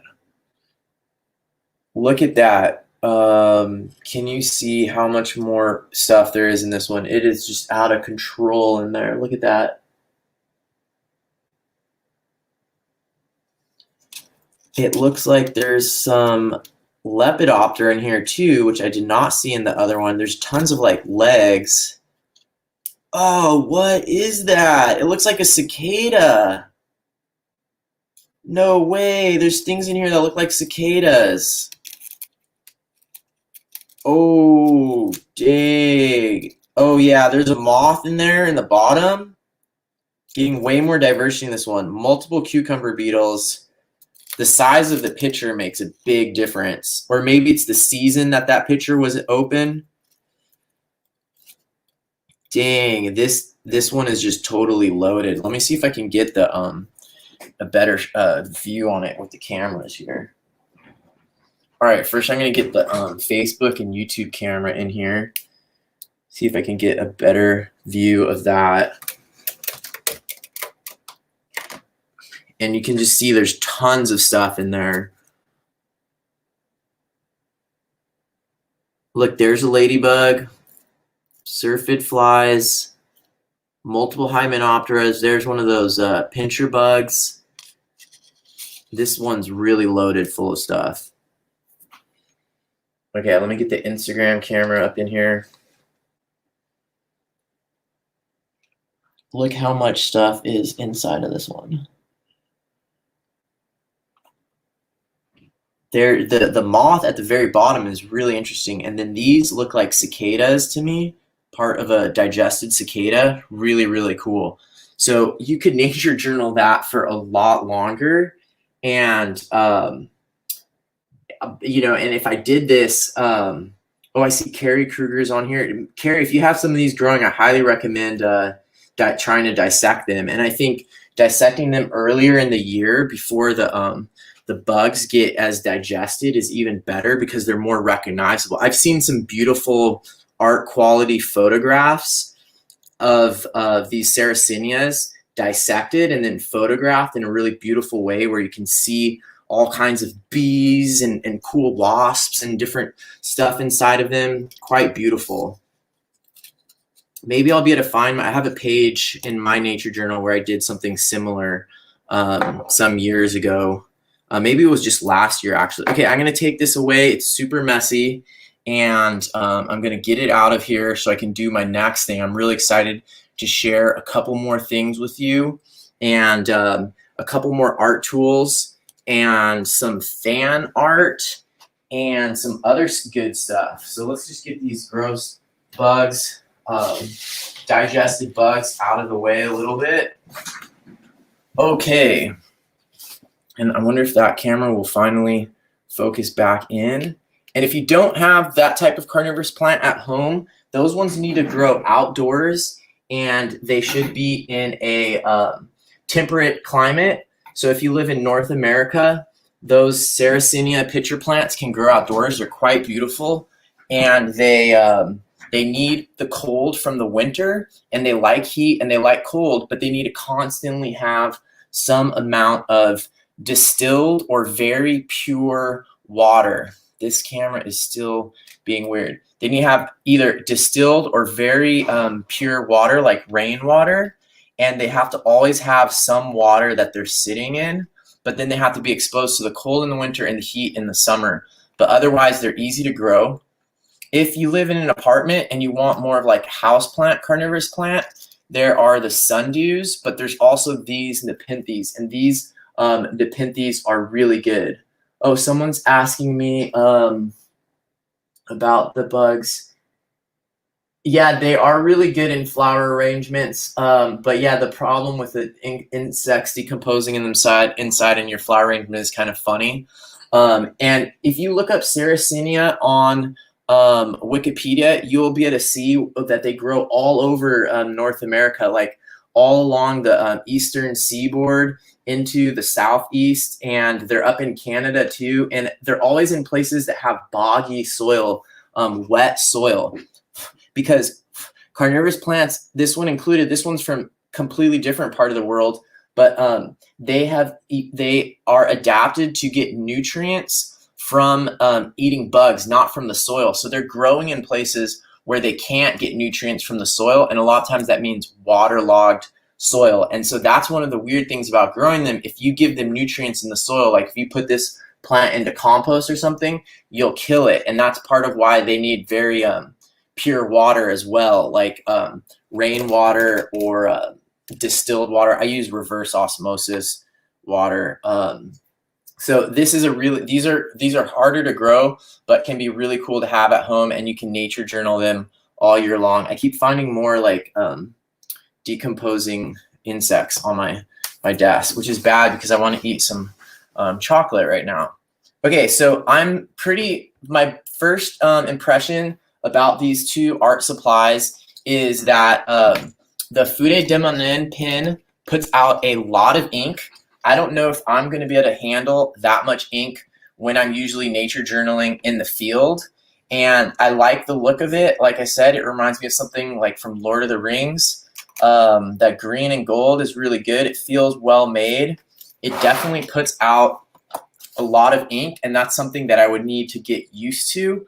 It almost looks like the same kind of ink that I do with my brush pen, but a little bit harder for me to control, at least at this time. And I think I'm gonna have to experiment more with the nib, because it seems like when you turn it on its side, you can get a really fine line, and then when you do it this way and hold up like this, you can get a thicker line. I would definitely want to experiment with it in the field and do more water combination with watercolor, even though I know that the ink I have is water soluble. This other one, this is the Preppy 02. It's Preppy Platinum. This is one that Eli gave me. He's one of my Patreon patrons. Thank you, Eli, for supporting me on there, but also thank you for sending me this cool fountain pen. That one has a lot more ink in it.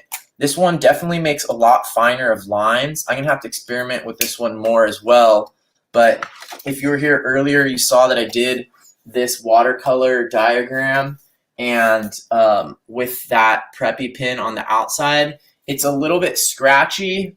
I think that I might like one of the ones with the fatter tip, and it definitely worked for the detail work in my nature journal page about the carnivorous plant. So fun new nature journal tools to try, and I'm really grateful for the people that told me about both of those.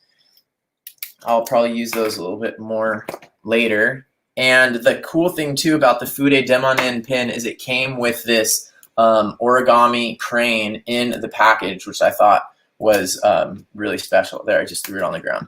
Okay, all right, so next page I'm gonna do, I think I'm gonna nature journal these flowers that are really cool. They're Salvia gesniflora, and I'm going to go back to using my, actually I'll see if I can keep using the pen that Eli gave me, that fountain pen, and see how it works for this. And then I have another unboxing I'm going to do later that's sort of a surprise, because it's part of a contest and you could actually get this next. So I have a plan for a contest where I start using this and then I give it to another person next. So if you're curious about that, let me know.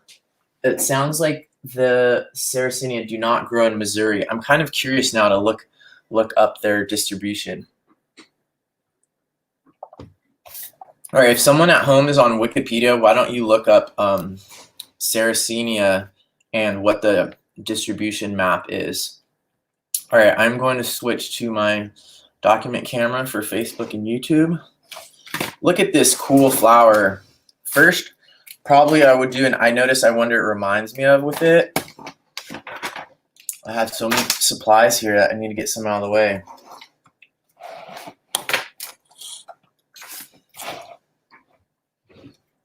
Okay.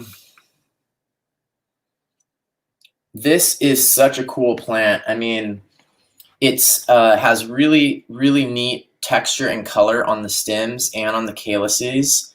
So the calyx is basically the fused sepals. And so sepals are the layer, the whorl, underneath petals.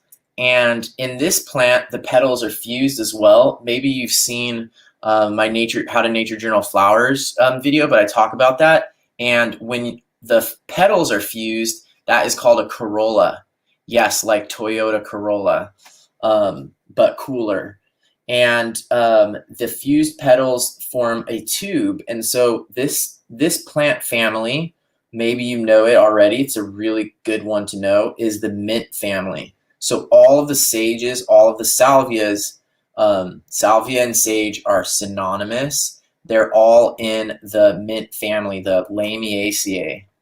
And one of the things to know about them and to help you identify them is that they have these tube-shaped flowers. It's a corolla. The petals are fused into a corolla. And the other thing that's notable about this family is square stems. So the stem's usually angular and four-cornered. And so that's something you'll notice with oregano, with mint, with sage. All of those things are in that family. And then the other thing is they have opposite leaves. So even the flowers here, you can see they're coming out directly opposite from each other. So you can see these two buds right here, these two right here are coming out directly opposite from each other as opposed to alternating.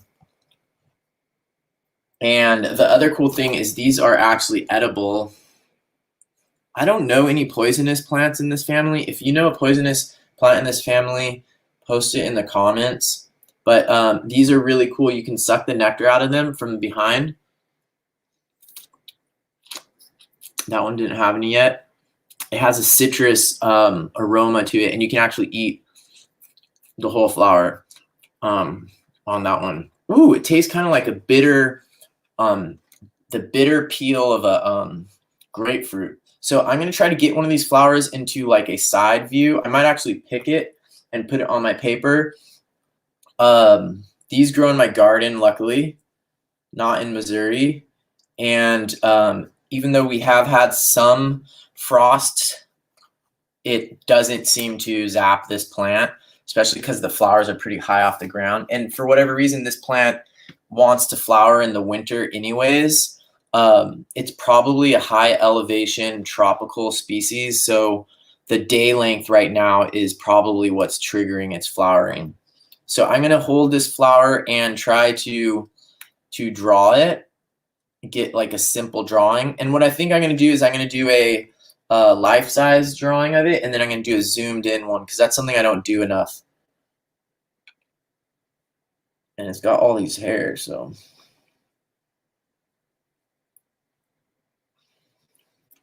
And then it's got the reproductive parts are coming out way out here at the top. And I'm going to talk about the reproductive parts on this flower pretty soon. So if that makes you squeamish or you don't want your kids to hear about plant reproductive parts, then now might be a good time to fast forward the video, even though if you're watching it as a live, maybe go take a snack break or something, because pretty soon I'm going to get into the anatomical reproductive details of this plant. It might be kind of racy,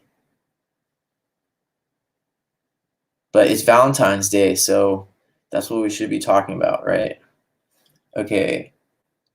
Not getting the proportions totally right, which is an important thing, but when you're starting with ink, when you're going straight to ink, you don't really have much recourse. And your proportions, you'll get better at getting the proportions right on the first time the more you practice drawing. So don't worry about it too much. There's basically little hairs coming out. There's millions of hairs coming out all over this plant. So, whoa, and look, I drew some basically floating in the air right there. But if you could spend all day trying to draw those, so don't worry about that. And I think, wait, I said I was going to do it the same size as the actual flower. That's definitely not. So what happened is I sort of started to grow it as I drew it. It's really common to start a drawing at a certain size, and then as you go on to other aspects of it, you start making it bigger or smaller. That can happen too. Now I'm going to try doing a practice where I just blow it up really big, just to practice that, because a lot of times we always draw things at the same scale. You want to have control over that. So if you've been to any of my classes, you've probably heard me talk about the stereo slider. So you know how when you adjust something on your stereo, it's on like a slider like this. There are things like this on your computer too. And this is low. And this is high. Well, there's a lot of other things that can replace the low and high on that slider, such as detailed, not detailed.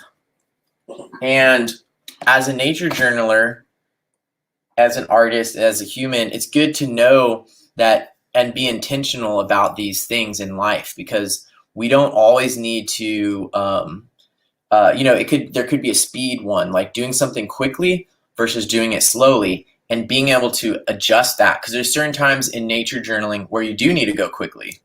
And so right now I'm going to talk just about size. So small,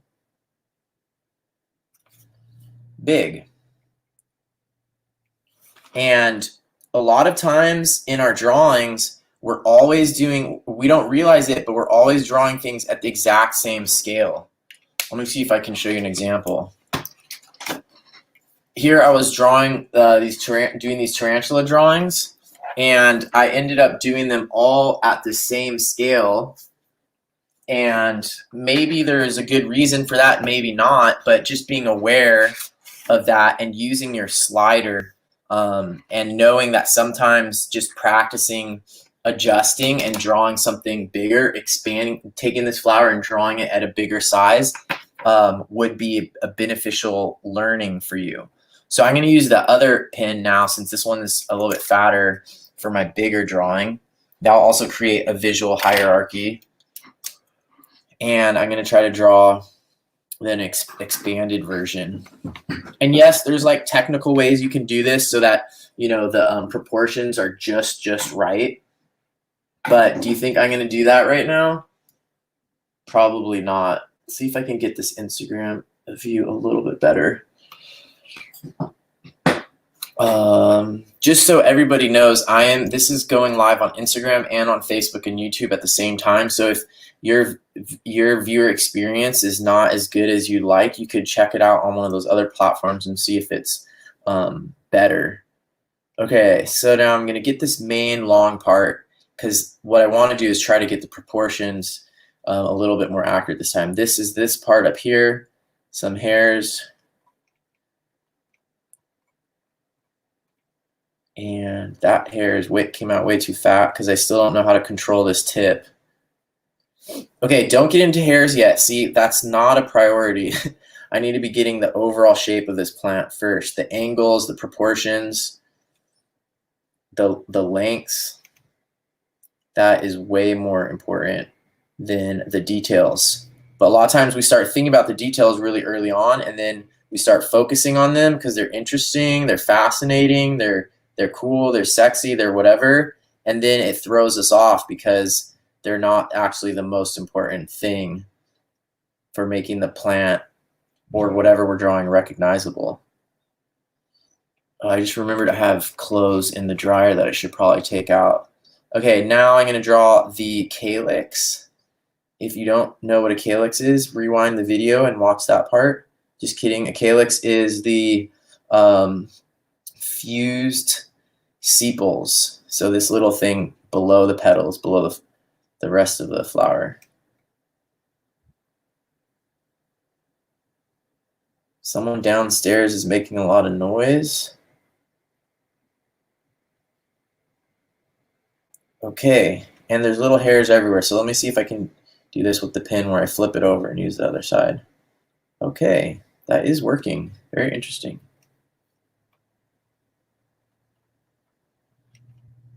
Okay, but I shouldn't, like I said, don't worry about details quite yet. Sometimes I like go back and forth between details and not details. Oh, Carrie said she's recently noticed how much she loves to draw something larger in her journal. That's great. Good job noticing that and trying it, and then realizing that that was something that you enjoyed. It changes up the visual kind of monotony too. Like I used the word consistency earlier, and it is important to have consistency. Does make a really big impact in our visual message and how our art is perceived and how it looks. Consistency can make things a lot more readable and understandable and clear and beautiful, but having some variation is good too. And I think you can have variation within consistency. Okay. Now I need to get this top part because this is actually where there's a lot of important things. And one thing I'm noticing right now is this flower has hairs everywhere, but this lower part of the flower, this lower petal, does not, it's totally smooth on the front, which I'm really curious about that, why that is. If there is a reason why. Sometimes there's not a reason why things are a certain way. Okay, this is hard. I'm still not used to how this pen puts out ink, and I'm having trouble adjusting it. Okay, this comes back this way pretty much straight, and then like that, and then there's another one, and this thing comes out here. Tip.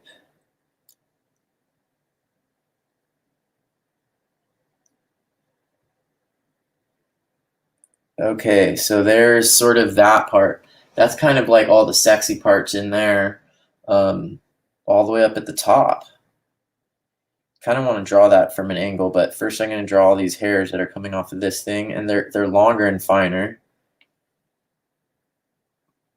So when you're really nature journaling, you want to be kind of doing all this stuff at the same time and going back and forth between noticing and writing down notes about little details and getting the basic drawing at the same time. At least that's how a lot of people do it. Okay, the proportions aren't quite good, but you can see that I have a small version and a large version. So a lot of times you can do this for a specific reason, and on your small version of the drawing, you could have, for example, more in-depth conversation about a certain aspect of it, or we could use the larger one for that purpose. The smaller one could be attached to the actual plant. I often do it that way, and have like a small version of, I could even do another level over here where I just draw. I'm gonna do this from imagination, but because I don't have the plant in front of me, but it's sort of a rangy plant, opposite leaves, right?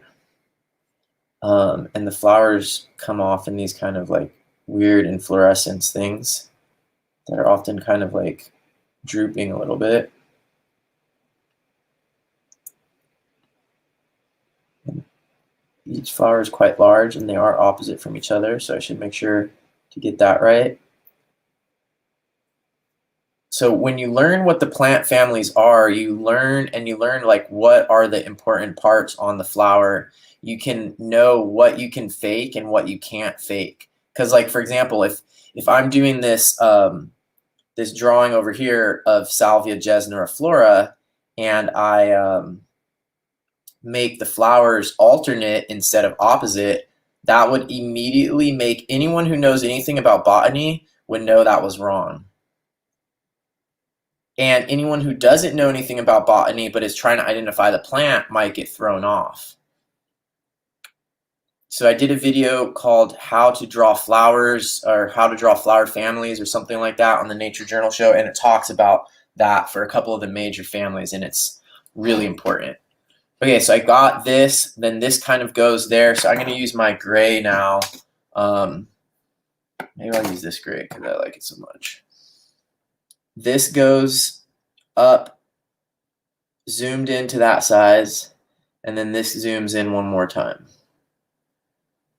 And even just these arrows are, you know, something that you would see like in something like in a textbook, and you can get ideas about how to better use them from a textbook or like a sign, and then use it in your nature journal. But it can also even add a nice flow. So it's not just that it is it's not just that it's like helping with the communication of information, but these kind of symbols can create a nice eye path. And eye path is one of the main things in composition. Now what I'm going to do is I'm going to start looking closer inside the flower and talk about the reproductive parts. So if you're not into that, or your parents don't want you to learn about plant sex, then now would be the time to step away from the video. So this in this family, a lot of times the reproductive parts are kind of hidden. And so you can see, especially on these ones that haven't opened yet, obviously the ones that haven't opened yet are totally protected. The reproductive parts are all stuck inside of this fuzzy red thing. And in this particular plant, the male and the female parts are together on the same flower. That's not the case for all plants. So what this means at this point is The male and female parts are together inside this closed flower. Things from outside cannot affect them, so pollen from another flower, another plant cannot get in there. We don't know if the male and female parts are mature and active inside of here yet, but they potentially could be, and it could be self-fertilizing already. In some flowers that happens. Okay, now at this stage you can see that up here at the tip, you can see that the flower parts are actually, the reproductive parts are coming out, and that's what I want to draw. And if you're drawing flowers, you need to get that part, because that's actually like what matters, and for identification purposes that's often critical. So you can see that there's this one part here that kind of reminds me of a flamingo leg or something, and it's long, and it has these two sort of curled tips on it. See those two curled tips? Oh, it smells really good too. There's these two curled tips on that little flamingo leg thing right there. See this thing right here, and that's classic stigma. So I'm going to draw that down here. That's the female, that's the receptive female part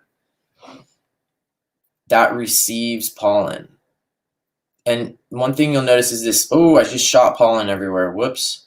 Okay, so the one thing you'll notice is this stigma is covered in hairs, and a lot of these parts on plants are all set up for using static electricity, and I don't really understand static very well, but there's something about like the charge of the pollen versus the charge of the bees and stuff like that. So that's something, if you want to go down a rabbit hole about flowers and pollinators, look into like the static and how static electricity affects pollen dispersal and attachment and stuff like that. Okay, so I got an arrow coming from the part that I want to zoom in on. Maybe I'll make a box around it too.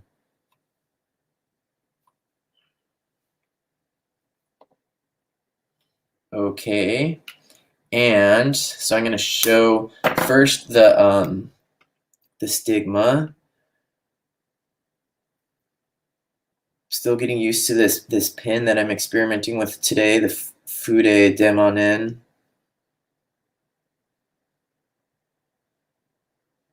Okay, and this has a totally different type of hair coming off of it than what I can see on the other one, on the rest of the flower. Let's see if I can get the Facebook camera a little bit closer without breaking this document camera. There we go. Okay, so there's that part right there, and you can see there's these two other parts right behind it. I'm going to draw those in a second.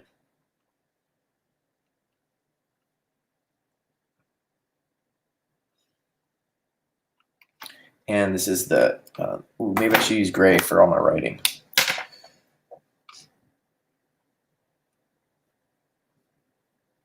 So the stigma is technically just the name of the tip. This is the style, and it's all part of the gynoecium. And the male, all the male parts put together is the androecium. But we don't need to do that right now. I will probably do another drawing flowers, how to nature journal flowers video, because that was really fun. Okay, so now I'm peeling back more of this corolla, and wow, look at the you can see that there's that one female part, and then there's two male parts. Ooh, but what are those things? There's these weird sticky things down here. Whoa, or maybe that's where they're attached. No way. Oh, weird. Whoa, that is really not what I expected. Okay, so there's this weird hinging going on. Where, oh my gosh, that is so trippy. I had no idea. Okay, so look at how those are attached to the corolla. That is crazy. That is super crazy. I had no idea that these were reflexed back and then attached onto this other totally different part. See there, and then in the middle they're only stuck together by the nectar, I think. Are they even attached? Yeah, see, look at that. That is so crazy. Look at that. I never realized that before. And this is the kind of flower I've looked at these a million times. Maybe that was, I can't tell if those were attached or not. Okay. So that's something, oh my gosh, that's kind of like distracting from what I need to show is just that the basic male parts coming out. And wow, okay. So the stamen is the whole thing, and the anther is just the top part that produces the pollen. And I'm just going to try to draw these side by side because it's important that there's two of them. That's very significant. And a lot of times the top part, the anther, attaches in this weird kind of way where it's sort of like a, I don't know what to call that, like a satellite dish kind of separate from the main part.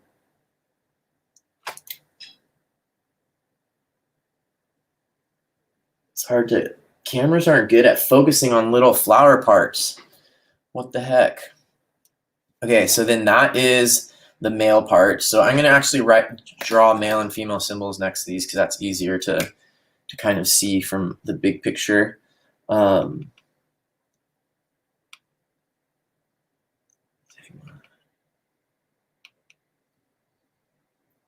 And so this, I said, is the stamen, but stigma is equivalent to anthers. So I'll say anthers. And then I'll say style. And I feel like they might have changed these names. So yeah, but whatever. Anthers and stamen. If you just remember, one of the botany books, the last more recent botany books I looked at, just said use androecium and gynoecium are the two major categories of male and female. Okay, anthers make pollen, stigma receives pollen, and I think I already spilled all of the pollen, so let me open up a new flower and see if I can find one that still has it on there. You can see here, oh, it's easy to knock it off, but it's that little bit of yellow right at the top there, and it seems like it's already rubbing on the stigma. I think a lot of plants in this family are self-fertilizing, and the proximity there, well, actually, it's like they're almost just a little bit inside of the. They don't quite touch the tip there. So if the stigma is only receptive out here and the anthers are right here, then maybe they don't self-pollinate once that thing's out, because most of the pollen that I see connecting to it is actually down here, like on the edge of it. So I'm going to go ahead and write down some questions. I don't end up writing as much when I am talking, because talking and writing at the same time is a problem, like I showed you before. So I'm going to go ahead and write down a bunch of questions and do it the way I would normally do it nature journaling, and I'll do some text as well. So just watch as I do that part. And I'm going to eat a little bit too because I haven't eaten.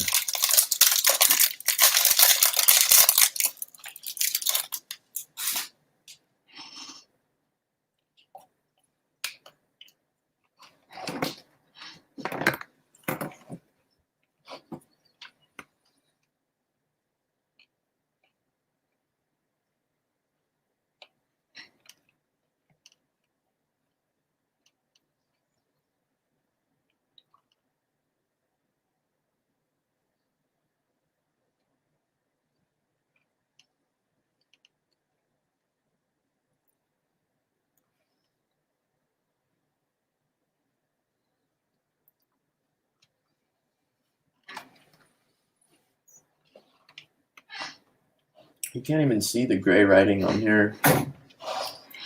There we go. I'm not going to fit. Well, maybe I'll do Jesner Flora in smaller writing. Yeah.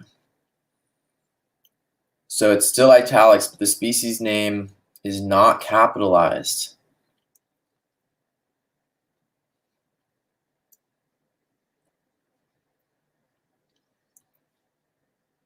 I love capital letters as much as anybody, but don't capitalize species names.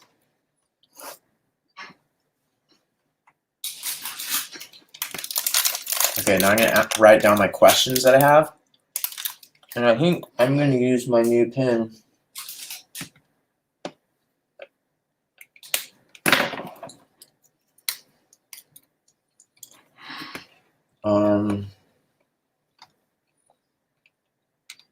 Oh, I know what I'm going to do. I'm going to make a box around this.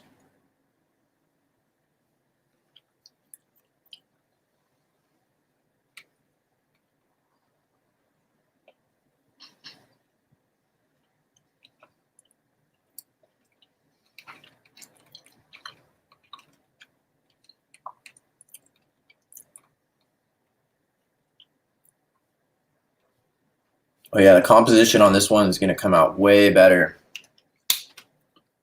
Way better than the last one.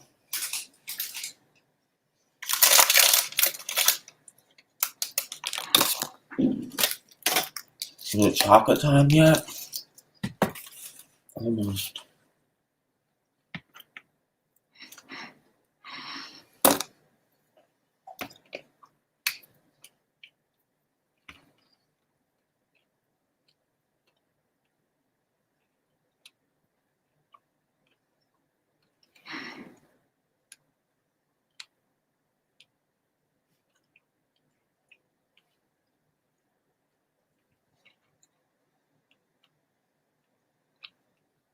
I've never seen one of these make seeds.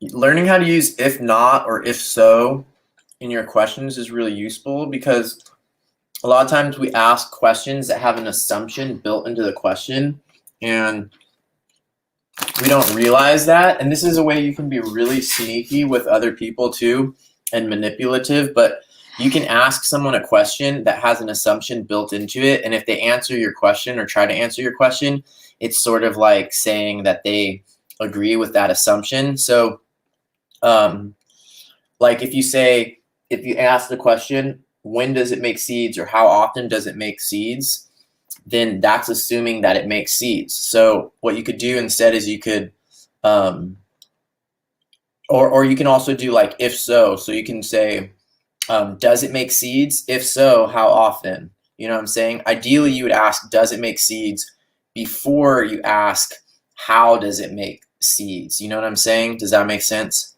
Does it ever make seeds? And then I would say, if not, how does it reproduce?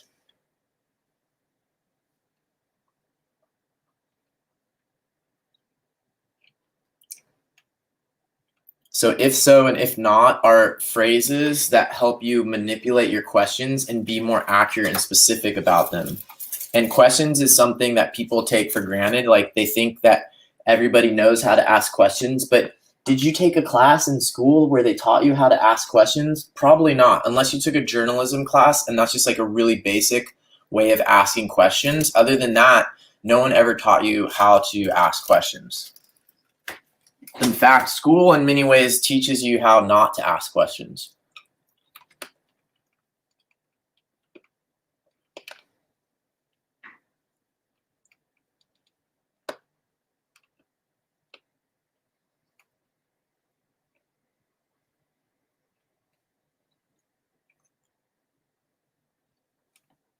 Plants and nature in general have a tendency to not match your expectations or assumptions in simple categories. So if so, what do the seeds look like? One example is seeds. Are the seeds viable? Just because something makes seeds doesn't mean they're viable. So I know this is going to start confusing like all these really simple birds and the bees stories that we have in our head about how male parts and female parts work, but nature is more complicated, and there's plenty of plants that never reproduce sexually at all. And so what does that mean? to your categories of understanding plants and plant reproduction and all of that, you know? It's really easy to start coming up with stories to explain things or be like, oh, this flower is you know, attracting to hummingbirds because of blah, blah, blah. And the hummingbirds are pollinating it. But then where are the seeds? This plant, I've never seen this plant propagate by seeds. And there's other examples of plants that are like that attract pollinators, but don't produce viable seeds. So what does that mean? That is more complicated than the way we oversimplified pollination and plant reproduction in our heads. And usually if you look long enough and ask enough questions in nature, you will start finding other examples like that. Okay, let's see. Are the seeds viable? What other questions do I have about this? Are there always maybe just some simple ones?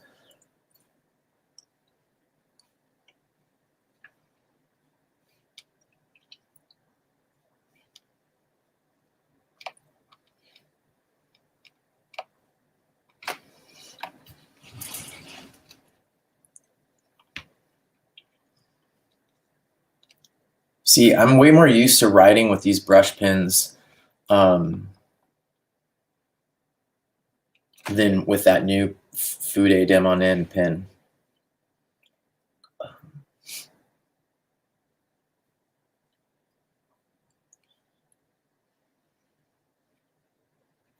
I noticed there was no fuzzy hairs on this lower part of the flower, so I should write something about that. It's like the only hairless part. So I'm noticing there's weird pollen stains all over my paper. And if you're nature journaling in the field, it's good. Okay, so here's a cool rant. I like to develop a nature journaling style that is fault tolerant. So what that means is I don't need like these super perfect, precise lines maybe to make my nature journaling page look good. I want to have a style and tools that are fault tolerant so that when I'm nature journaling in the dark, in the tide pools, in 20-mile-per-hour wind, like I was doing last night, I can still get some nature journaling in and have fun and learn about animals and plants and whatever without my whole system collapsing. If your nature journaling system or supplies or technique or mindset is not fault tolerant, you won't be able to nature journal in as many situations. I think nature journaling in as many situations as possible is a really useful goal and is my personal goal. So there's certain things, certain types of nature journaling and certain tools that I feel like are more fault tolerant than others. And I would like to be able to develop a style that is really fault tolerant so I can nature journal and not feel like my perfectionism or like my lettering needing to be perfect is going to mess me up. Or my book, you know, like I want this book to be able to work out in the field. And that's where I test my stuff. And if you can nature journal in those kind of situations, you can definitely nature journal at home in the studio. Okay, do all salvias look this way? What other questions should I be asking? How about composition questions? Like what chemicals make the aroma?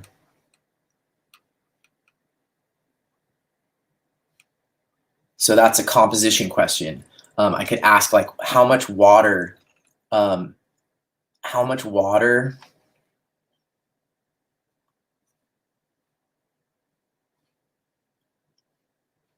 is in the tissue? Have you ever thought about that? How much water is inside of this flower, and how would that compare to other flowers or to my own flesh?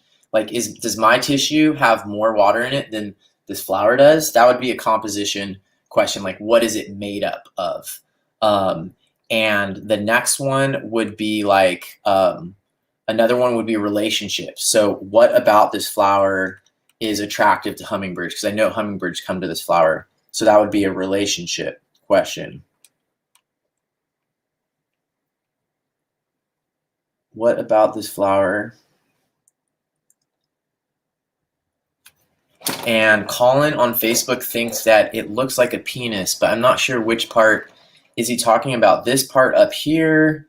Maybe this part down here, the sepal, or one of these parts? There's definitely a lot of times things, hey, Colin, thanks. I'm glad the fireplace will enjoy my voice, and have a nice Valentine's date. And there are things, a lot of times there can be, let's say, anatomical analogies between flower reproductive parts and animal reproductive parts. And there's a whole huge, rich history of literature around those comparisons, some more poetic than others. And that would be a fun thing to maybe do a Nature Journal page about, but not what I'm going to do right now. So homeschool parents, don't worry too much. Okay, I'm going to go back into the relationship question. What about this flower is attractive to hummingbirds? So now, if you've been a good student so far, you might be able to catch me making an assumption in this question, because there is an assumption built into this question that could be problematic, and there's a way I can ask my next question or add an addendum to this one that would deal with that. What about this flower is attractive to hummingbirds? Now, what I'm going to do is I'm going to notice in my own thinking that I built an assumption into my question, and that assumption might not be correct. Just because hummingbirds come to this, or just be more skeptical in your question asking, or else you're going to start going off in wrong direction. So what I'm going to do is I'm going to say, what about this flower is attractive to hummingbirds, if anything?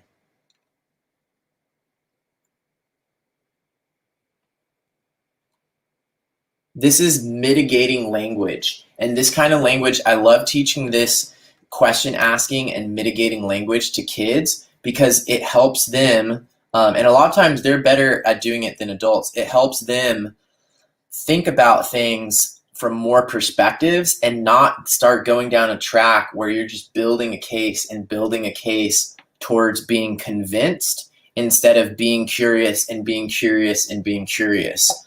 A lot of times our culture really emphasizes and promotes like the importance of being convinced about something. And if you're convinced about something that's wrong, that's a problem, because how long does it take you to accept new information, or to change your opinion, or to adapt or learn? And there's a lot of aspects of the brain and our culture that actually make it more likely that once you start believing something, that you'll ignore evidence against what you already believe. So I'm trying not to do that in my questions here, even though I do believe deep down in my heart that hummingbirds are probably attracted to this. In my question, I'm not going to assume that. Okay, I'm going to ask a why question, because I haven't asked any. A lot of times there aren't answers, and these can be dangerous. Why, and this is going to be a negative question, why aren't all salvia flowers red?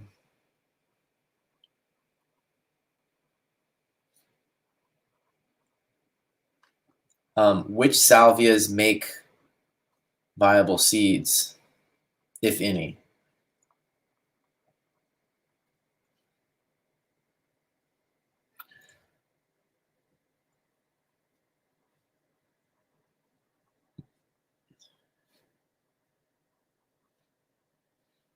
I could just ask why. There might not be an answer to that. Why? Is there a pattern?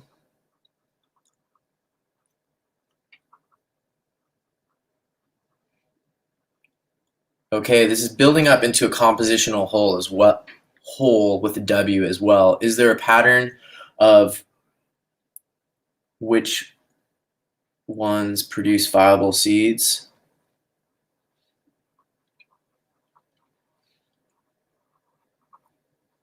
So now you can see that I've created a compositional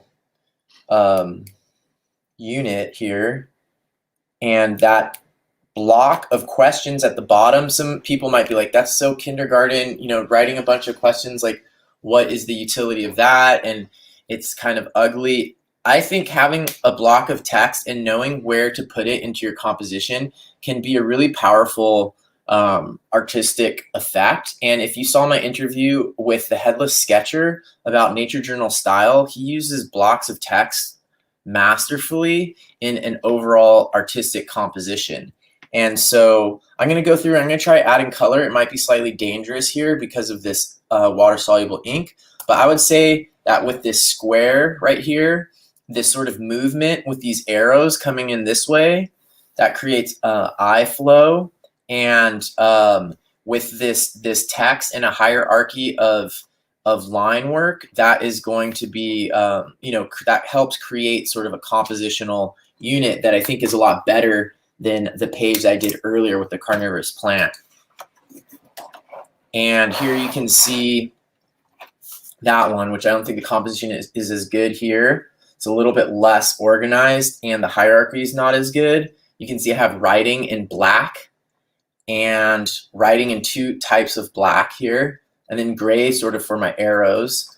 On this one, I did what I tend to do now, which is use the gray ink for all of the writing and to use the black for the drawings. And then here, to create some hierarchy in the writing, I used slightly bigger letters here, and then to create it even bigger, because this is the most important thing on the page in a lot of ways, I use the bubble letters.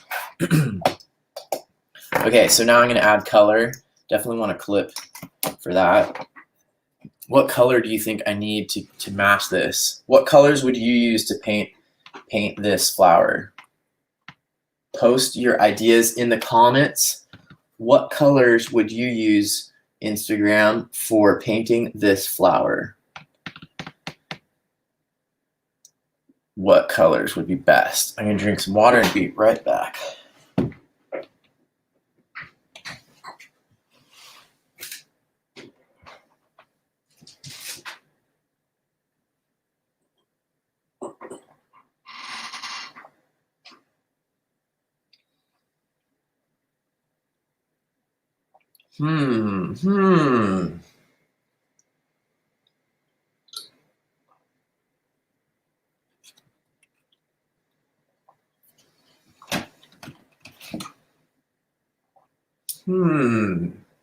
It's a pretty saturated flower.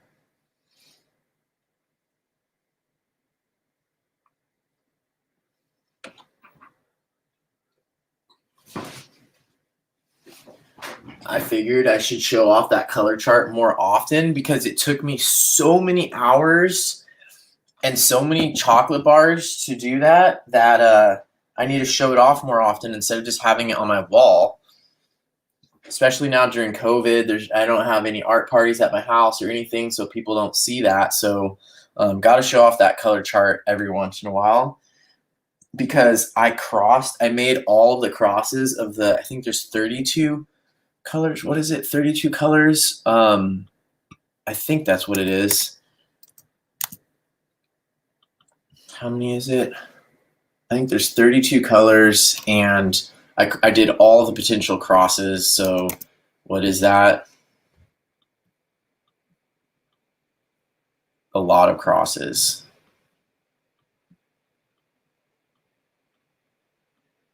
Like I think it's over 1,000 crosses.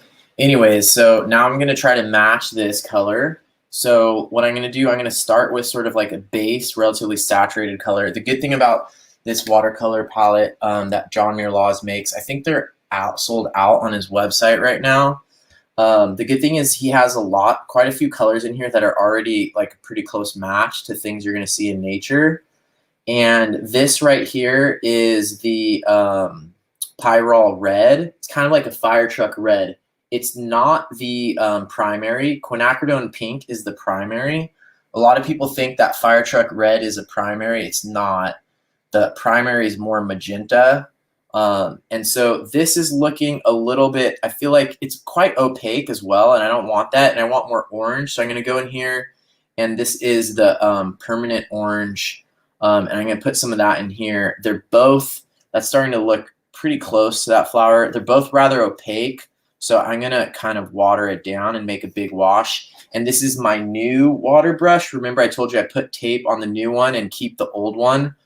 So I know that this new one puts out a lot more water, and I have to be a little bit careful of that, but I'm doing a big wash, so I think it'll be okay. Let's move the actual flower out of the way. And it's looking quite orange, but maybe I need a little bit of the quinacridone pink into there. Not sure if that did what I wanted, but let's go ahead and find out here. And remember, I know that this ink is water soluble, so I have to be ready for that. And that's gonna also make my color a lot less saturated. I haven't worked with this particular water soluble ink before from the Fude Demonin pen. So there's gonna be a little bit of unpredictability. And what I wanna do first is try to get the most saturated stuff I can into the middle spaces before I get my brush contaminated with the water soluble black ink, or else I'll just end up with everything being muted colors. So if I can control that somewhat. So you can see I've got the main area in now. So now I'm gonna come in and do the edges and try to keep the dark water soluble mess, the bleeding, near the edges. And sometimes that can work out fine, happy accidents. I don't really believe in that. I kind of hate that expression. I think just kind of understanding chaos and where a little bit of chaos is helpful, but knowing some of the patterns and being able to make predictions, because if you can't make predictions, you're going to have more unhappy accidents, or you're going to have 50% happy accidents, 50% unhappy accidents, depending on your expectations. So I think that's okay, considering I used water-soluble ink for my underdrawing, which is kind of a no-no. Okay, now I'm going to go up there and do that one. That's the other kind of ink from the other pen. So I'll put this is the Fude Demonin. Maria Ermilova Terada uses this, and that's how I got the idea to try it. Check out her Instagram if you haven't checked it out already. And then Eli Wadley, aka Chi Banana on Instagram, gave me this one to try, and that's the ink that I used for this one. And this is the Preppy pen.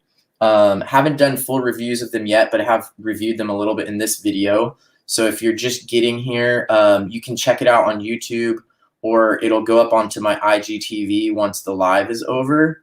So now I kind of wish I had switched to my older water brush, the one that has the less porous barrier and is, puts out the water a little bit more slowly, because this is a smaller flower to paint. I'm not worrying too much. I have this weird feeling that my sketchbook company changed the paper without telling me, and it's a little bit annoying. Stillman and Byrne, I've been using their journals for so long. Obviously, they don't tell me anything that they do because I'm not like sponsored or whatever, but I should be, because I've bought over 40 of their books. This part's a little bit pink here, so oh my goodness, see, that's the problem. I'm not going to be even color in there at all, I don't think, without aggravating the water-soluble ink way too much. And it's so funny. I used to draw with water-soluble ink and watercolor all the time, and would just always have this kind of bleeding going on. And I guess you can kind of get used to it, but it's definitely not ideal. I'm going to have to get the waterproof pigment ink for this. Hopefully it won't take as long as this took to come from Japan, because this package took so long. I think it took like 2.5 weeks, maybe even, and that's too long. But I would like to get some, more permanent ink that I could use with watercolor, because it seems like a useful tool, and Maria sure does some really amazing stuff with it.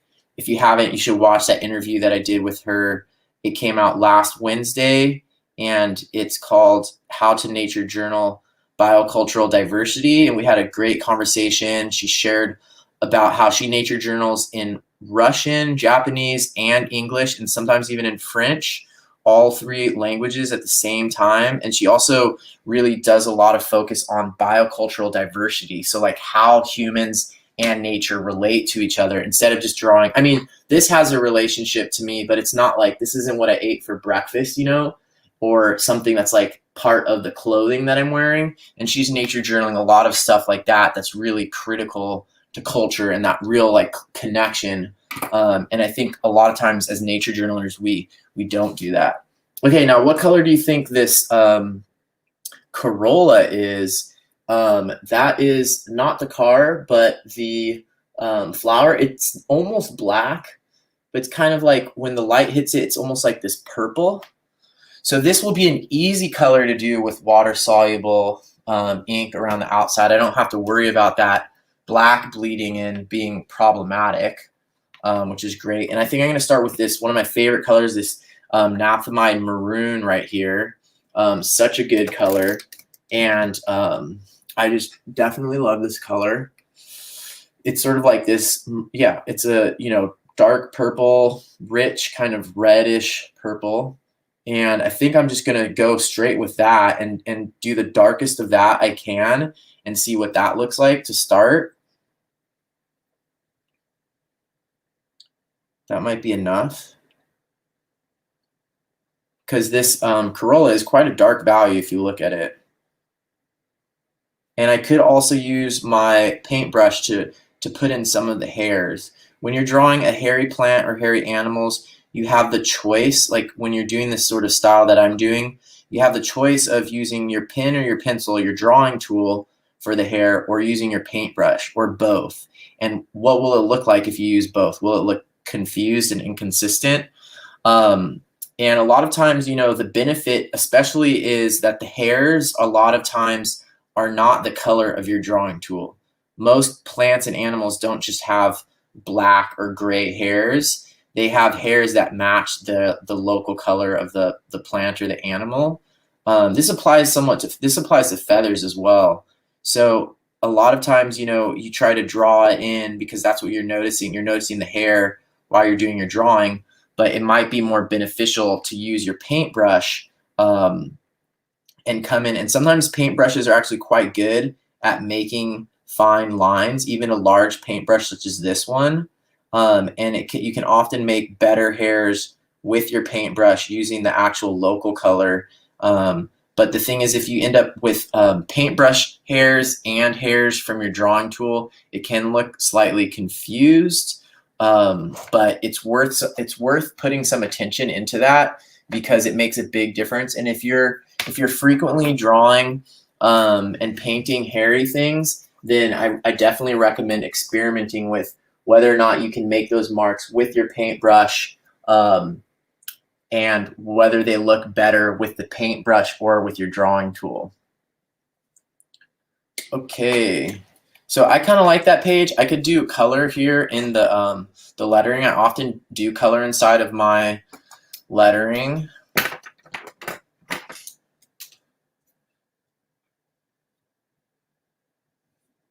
Let's see. Yeah, I think I'm going to just let this dry and talk about some of the things that are coming up on the Nature Journal show and open the last package, which I'm really excited about.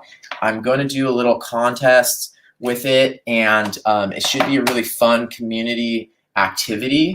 So I'm going to describe that right now and open the package. Really looking forward to it.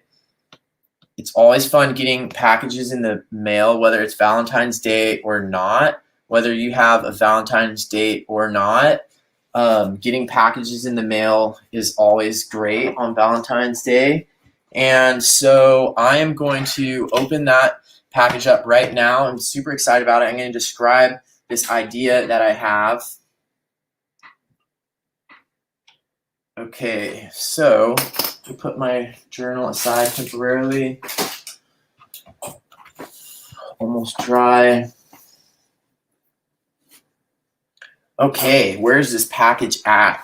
Oh yeah, here we go. It is from PayPal.com. No, it's from John Muir Law, so that is a good sign. Always a good sign. I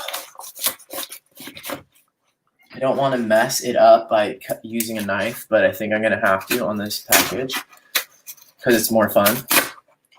I need to sharpen my knife. Oh my goodness. Some of you might have an idea of what this is already.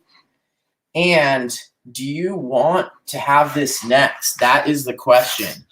That is the question, because I am going to make this into a chain nature journal. So this is the new nature journal sketchbook from John Muir Laws. He's done a lot of work creating what he considers the best sketchbook for nature journaling.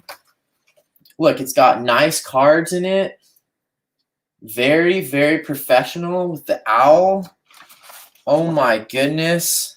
And this feels great. The size is, what size is this? Let me measure it real quick. Give you all the details about this new sketchbook from John Muir Laws for nature journaling. Oh, come on. I got sand in my thing last night in my measuring tape. So it is about 8 centimeters wide by 23 centimeters long. So in inches, that is 9 by 7. Okay, 9 by 7. And notice this. I've talked about this before. These rounded corners right here, when you have the rounded corners, that makes it easier to stick inside of your journaling bag or inside of your pocket or inside of your shirt. Oh, God. Or wherever you're trying to stick it, right? So the pointy corners on a book, those pointy corners make it harder to put into pockets. So let me show you some examples here. Here's my nature journaling kit right here. It has a pocket on the back. So say you have a pocket right there.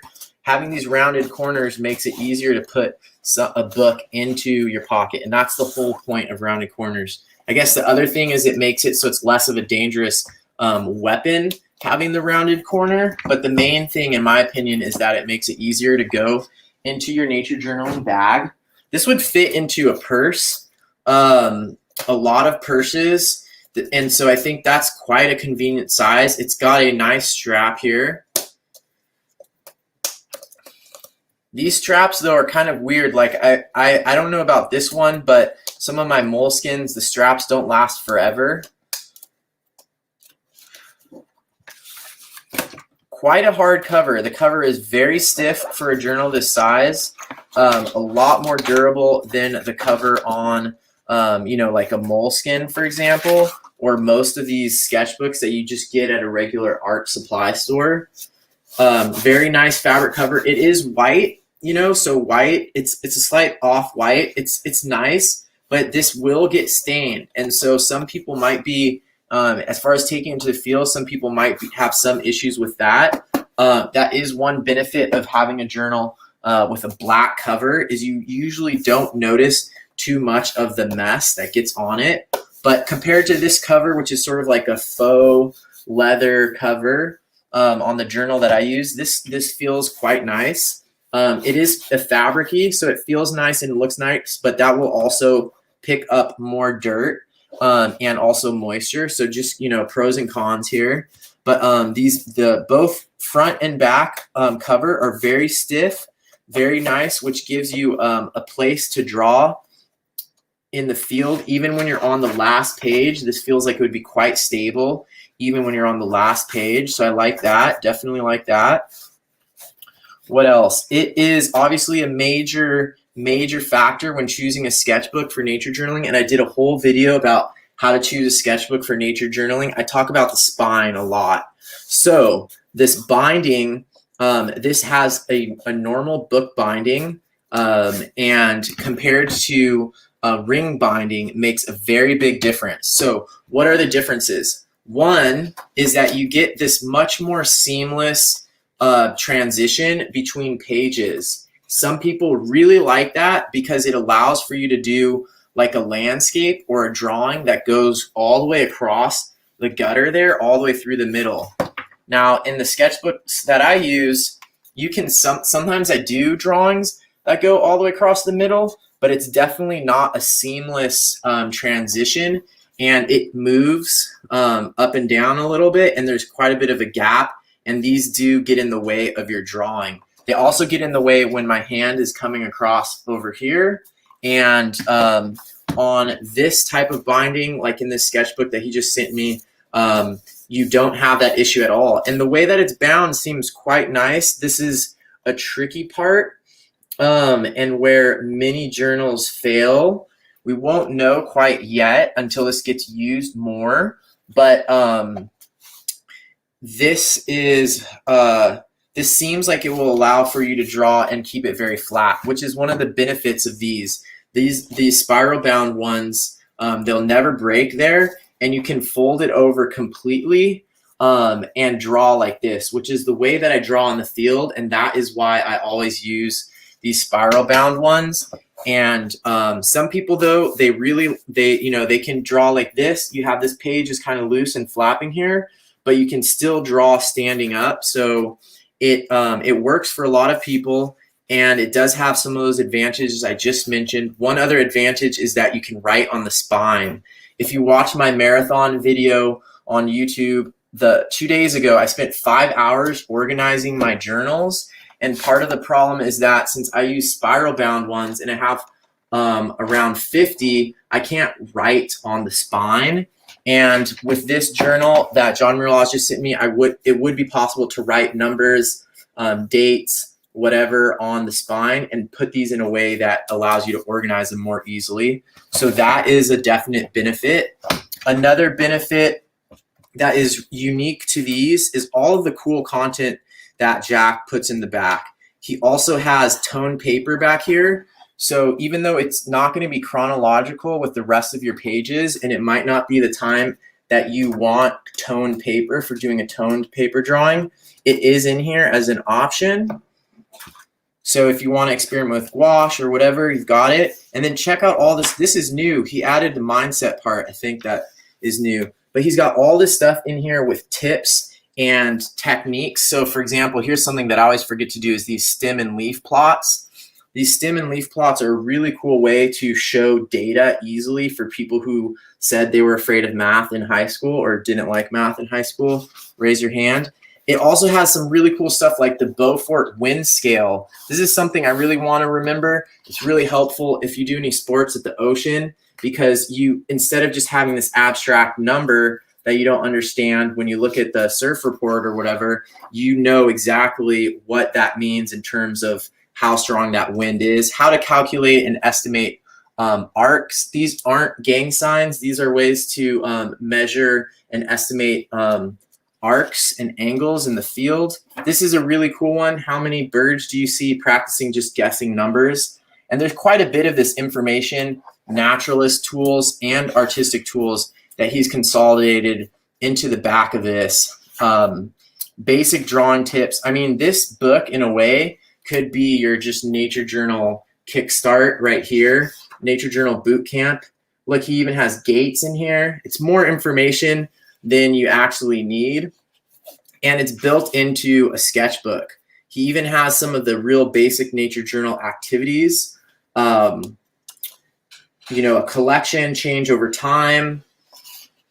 And he has an area for a table of content. So this is really cool. Thank you so much, John Muir, for sending this to me. I know Beth Galogli was instrumental in making this happen. They're sending free ones of these to some nature journal educators. And what last year I did a really funny video when he sent me a free how to teach nature journaling book. And instead of doing a funny video this time, what I wanted to do is a chain nature journal. So I'm going to start and I'm going to fill 3 pages. And then the first person in the comments on Instagram, YouTube, or Facebook right now who says that they want this nature journal next, as long as you're in the continental US, I will mail it to you once I fill 3 pages. Then you can fill 3 pages and send it to the next person. So this journal will be experimented with by many people, and a lot of different people can try doing it. So the first person to comment asking for this nature journal next, I will mail it mail it to you. And so really excited about that, and I'm gonna get started with it probably later today. All right, while people are waiting, whether or not maybe people are afraid to nature journal and don't want this nature journal, or they have a sketchbook that they already like, in the meantime, I will do some other things, share some other things. I just want to give a shout out to my friend Fiona. I got this little piece of fan art from her recently, and if you saw my video where I'm showing you how to nature journal underwater, and I'm nature journaling with the fish, if you haven't seen that live video on Instagram, it's not live anymore obviously, but it's on my IGTV. I highly recommend checking it out. I nature journal in this giant aquarium with fish and aquatic plants. And so my friend Fiona, she is on Instagram. I think her, can't remember her handle off the top of my head, but she made this drawing for me. Thank you so much, Fiona. I really appreciate it. And it was fun to get that from her. And if you haven't seen that video, it's probably one of the funniest ones I made. And I experimented with waterproof paper and went underwater. There was fish swimming around me. It was during the heat wave in California. It sounds like lengthy books and little bairns is too chicken. Come on, you can do it. I believe in you. All right, the other thing I wanted to talk about today is I got these colored pencils, and you know, I've been kind of a hater on colored pencils ever since I found out about watercolor and started using this amazing watercolor palette. And ever since I got into watercolor, I basically stopped using colored pencils. And I recently, or maybe like a year and a half ago, I gave away all of the watercolor pencils and other colored pencils that I had.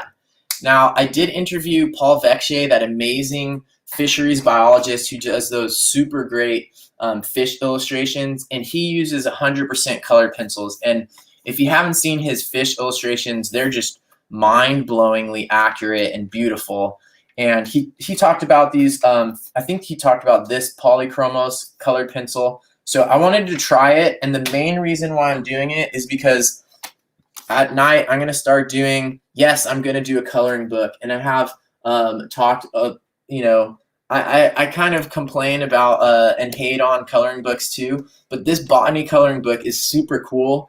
And anyways, it has all of these amazing diagrams, and I want to get better at, like, I mean, look at this. This is about fungi right here, but I want to get better at these kind of things. And so I got this, I got these colored pencils so I can do that like at night before I go to sleep. I think would be a good time. So it looks like no one on, as far as I can see, no one on Facebook or YouTube is claiming the journal. And it looks like on Instagram, it looks like Carrie and Lengthy Books are considering it. So it's so it sounds like, Carrie, if you'll do it, then Lengthy Books will do it too. So I believe in you both. If you don't, I'm sure someone else will claim it. You know, after this video is done being live, people will watch it and someone will claim it. But if either of you want it, it's yours.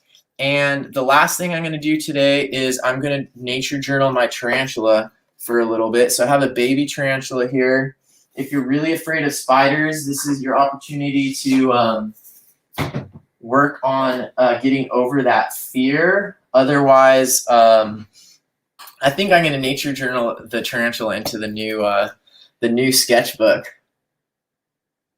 Okay, yes, awesome. So it sounds like this book is going, I think Lengthy Books is in Missouri. Carrie, where are you? And don't put your address into the Instagram chats. You can direct message me later for privacy, and then I can mail it to each of you. Well, I'll mail it to one of you, and then I'll mail it to Lengthy Books, and then afterwards you can send it to Carrie.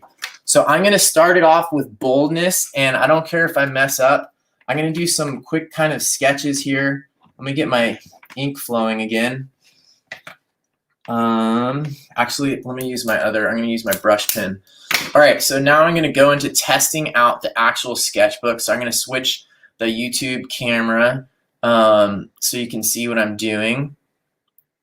Oh yeah, here we go. Gonna test this paper out. Yes, I'm so excited that you two are doing it.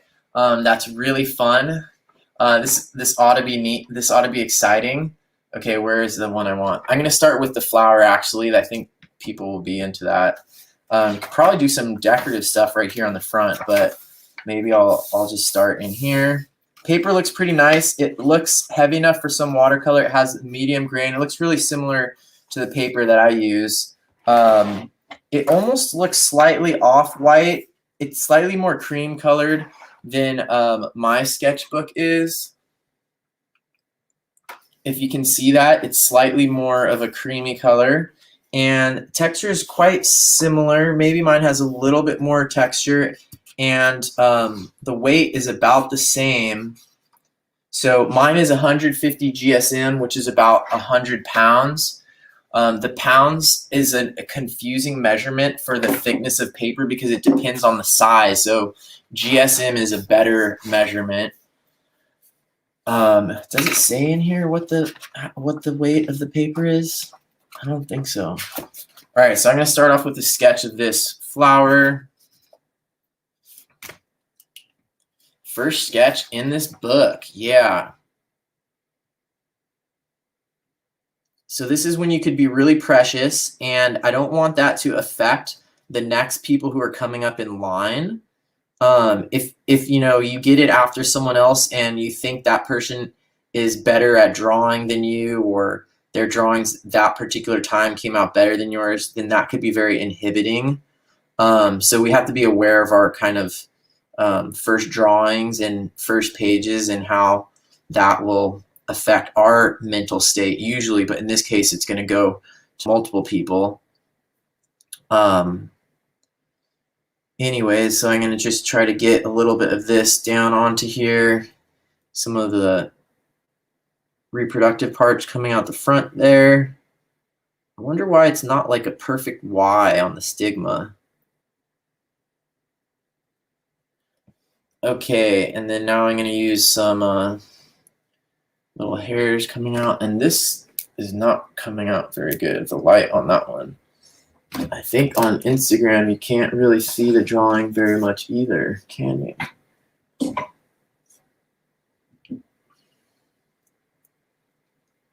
Can barely see it. I wish I could zoom in for the Instagram camera. You can't. Okay, now I'm going to do some writing right off the bat. Writing is always a good way to fill stuff in if you're not feeling too confident or something.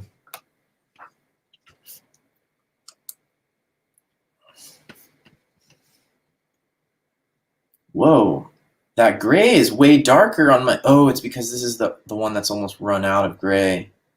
Shoot.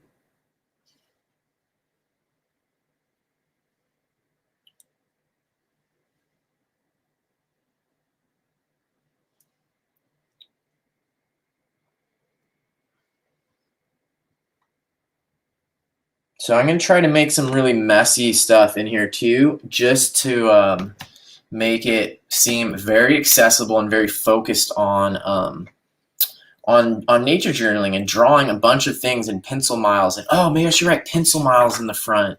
Yeah, that's what I should write. I should write some motivational stuff in the front. That's a great idea. Great idea. But then I have to practice what I preach. Okay, pencil miles. Let's use this brush.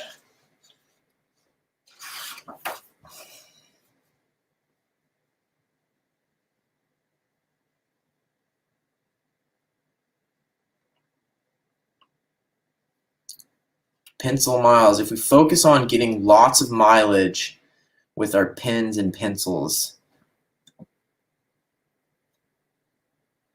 that is the most important thing. And if you focus on that more than you focus on like the outcome, what the drawing or what the page looks like at the end, the paradoxical thing is that you end up with better drawings at the end. But if you focus on better drawings at the end, then then you end up not having better drawings at the end usually. Oh, Carrie's asking, what will the time limit be for each person? That is a great question. I don't know. We should think about that. Let's come up with that, because I was just assuming like, okay, fill 3 pages, then pass it on. But time limit seems really important. What do you think if we made it a journal daily time limit? Would that be too challenging for some people, or would that be a good aspirational kind of goal? Okay, where's my gray pen that I want?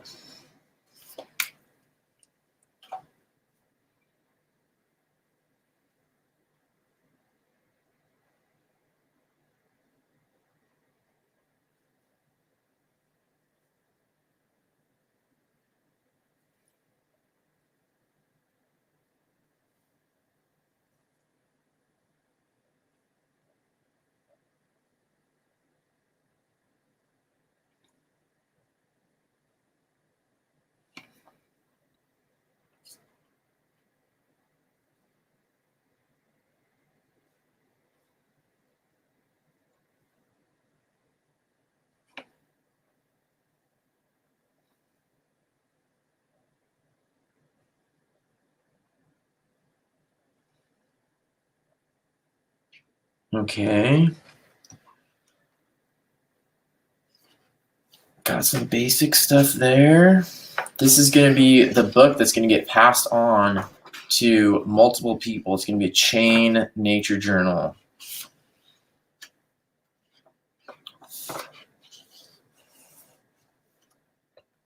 Maybe I would write the rules in the front part. Nature journal chain. What would be a good name for it? Chain nature journal. Because it's called a chain mail. When you have mail like that, we'll figure it out. I think these are the reproductive parts. Seems like 2 male parts and 1 female part from my yard.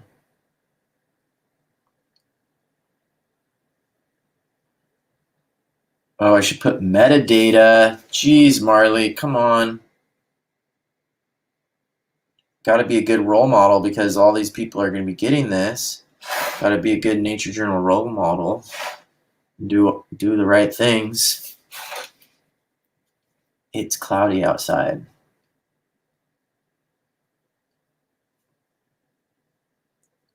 So that's my metadata. Cloudy, cold. Northern California. Maybe just write Sebastopol.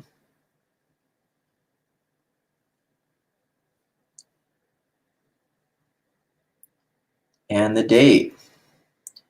It is 2/14/21. Maybe I'll put my name here. I never put my name there, but it's going to get passed on. So this is so cool. If you want this one, you're going to have to get in touch with the people who are going to have it next, and then everyone's going to pass it on from one person to the next. All right, let's see how well watercolor does on this paper.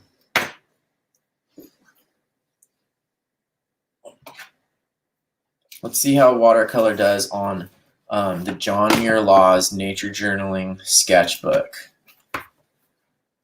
Look at all these things in the back. No excuses. Really no excuses with this.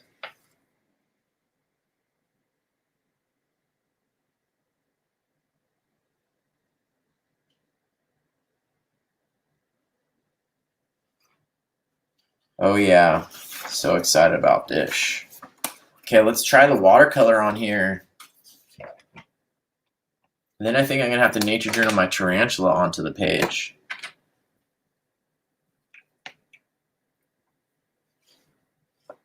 Okay, color. Luckily I have my color all ready to go, at least for the Corolla.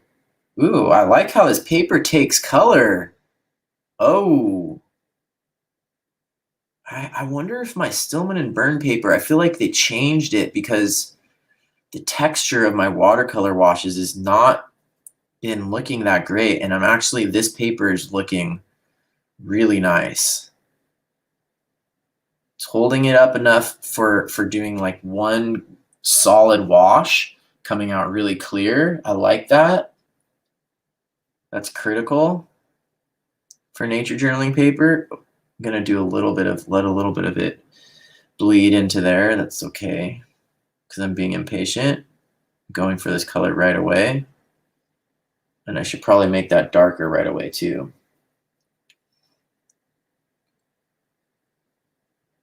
So now I'm using the water brush that is older, so it flows more slowly, and that means it's easier to get these darker values. Okay, now that it's totally covered in purple, I'm going to clean it off. Almost out of water in this one, but I just want to do a quick green inside the bubble letters, contrasting color.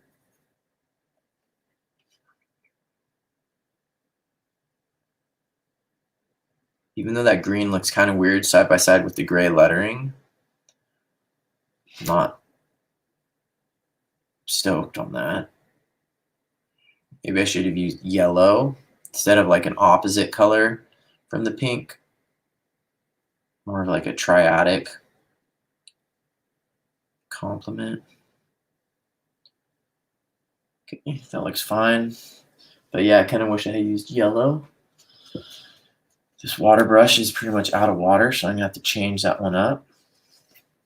All right, so that's the beginning of that. And now I'm gonna do a bunch of sketches because what I wanna do, I don't wanna do a species profile on the first page of this nature journal. And this nature journal is gonna go to a lot of people. I wanna do some like more crazy sketching and just more loose sketching that is gonna really show people that, even me, even though I'm a nature journal educator and I make the nature journal show and give you ideas and recommendations and everything like that, that I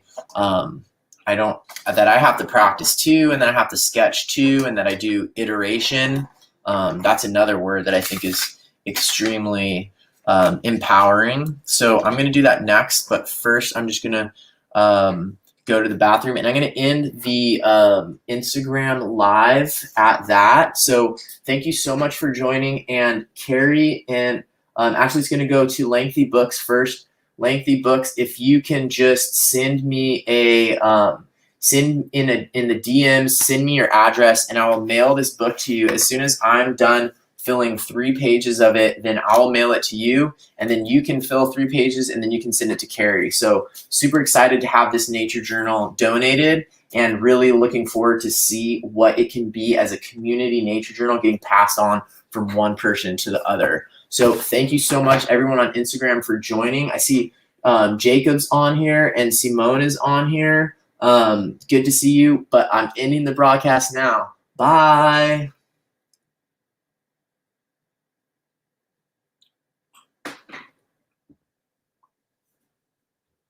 Okay, so for YouTube and Facebook, I'm going to keep going today, and I'm going to do some nature journaling of my pet tarantula right here, this baby tarantula, and I'm going to put them on the pages of this nature journal that's going to turn into a community nature journal. It's going to be so cool. It's going to get passed on from one person to another, and that is going to be really exciting. I think some people have done something like that before, which is really cool. I think some people in Alaska were doing something like that, but I'm going to do it with this book, and I think it'll be a really great way for people to try out this sketchbook and see if it works for them. So I'm going to get set up here. You might be able to see my tarantula moving around inside of there. I'm going to take them out in a second. Should be really exciting, and do some nature journaling of them. I'm using they, the gender neutral pronoun, because I don't know if it's a male or a female. But I will be right back to continue.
All right, so I might take out this tarantula too, which would be exciting.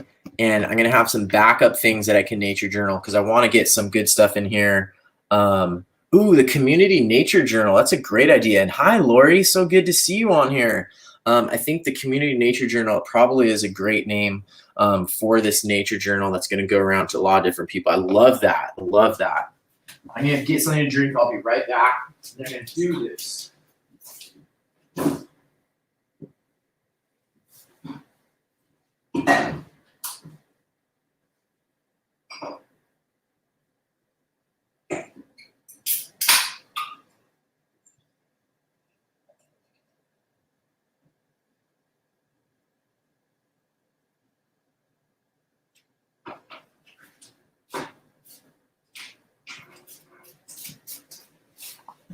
Okay. I should write in here somewhere the community nature journal. I think that's a great name. The community nature journal, yeah. Maybe what I'll do, maybe I'll block it in with pencil for right now.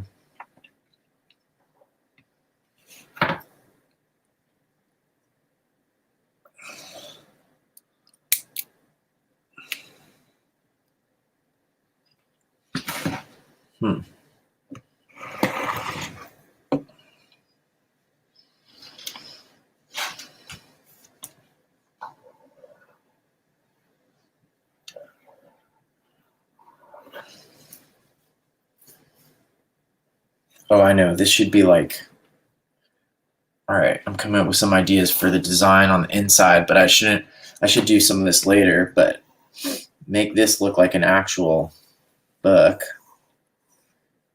and have the title go there somehow, and then make this like attached to someone's hand or something.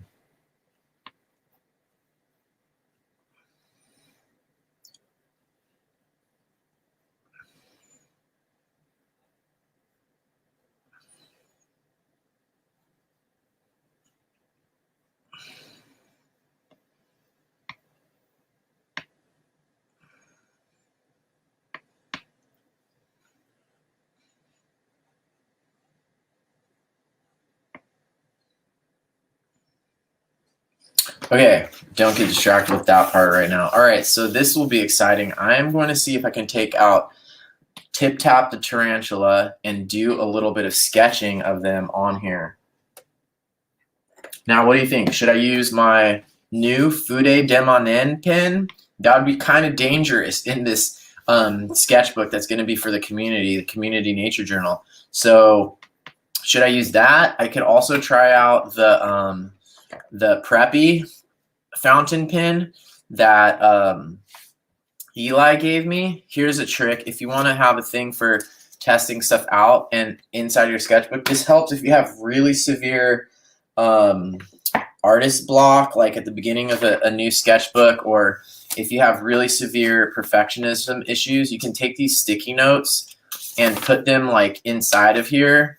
And sometimes you can start sketching on those before you start sketching in your regular nature journal, and that can help you get out, get kind of warmed up or something. So this is that Pilot Preppy pen. I wonder if I should nature journal with that, or if I should just use my regular brush pens, my standard brush pen that I use for like everything. Probably going to use this. Okay, tarantula time. That's a pro tip right there, using these sticky notes. All right, it looks like a lot of people left the live video because maybe because there's a tarantula forecast. And I know that a lot of people are afraid of spiders, but it can be good practice if you're not deathly afraid or have like a real traumatic experience around it. It can be good to nature journal something that you're normally afraid of, because nature journaling it can help you get over your fear, and then you can learn how to cope with it better.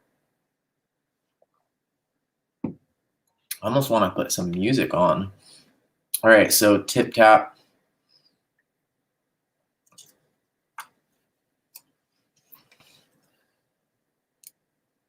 Tip Tap's name was voted on by people on my following me on Instagram. So thanks to all of you that helped come up with Tip Tap's name.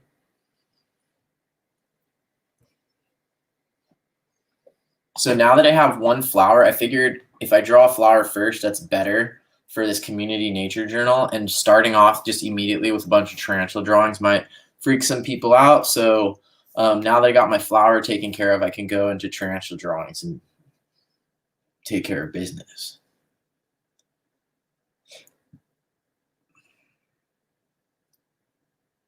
Obviously, Tip Tap's going to move. Animals tend to move. Part of the definition of animals, right, is that they move.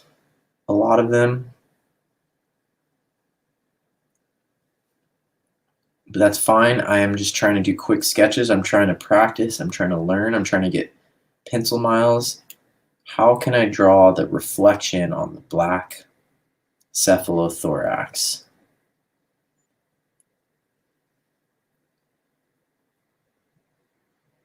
Hopefully some of you have seen the amazing comics that Akshay is doing, the tarantula comic. It is so crazy and so cool and fun. If you're on Facebook, check him out on there. I think he's been sharing them on the Nature Journal Club Facebook page. He's also been sharing them on his Instagram, I think, and I think he created a new Instagram for it, but I can't remember the name of his new Instagram handle. So there's one quick study. I'm going to put a little bit of verbal information. I'm trying to talk quieter now because I don't want to scare the tarantula. And I think this tarantula is an avicularia avicularia. But let me just do a quick Google search to see. Avicularia. And the Theraphosidae, so I could write that as a taxon too. Avicularia, they've changed the names. Avicularia, avicularia. Okay, that's what I thought.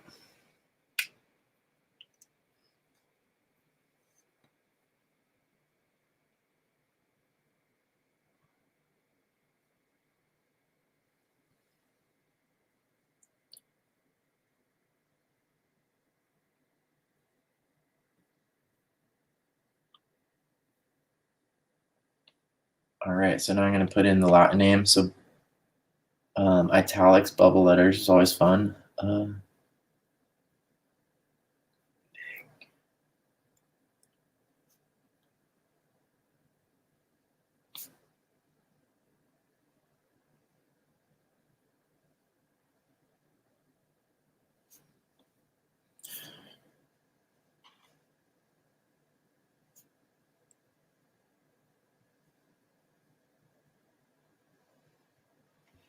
Avicularia of Vicularia.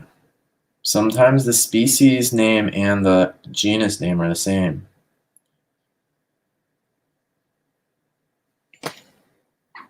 AKA the pink toe tarantula.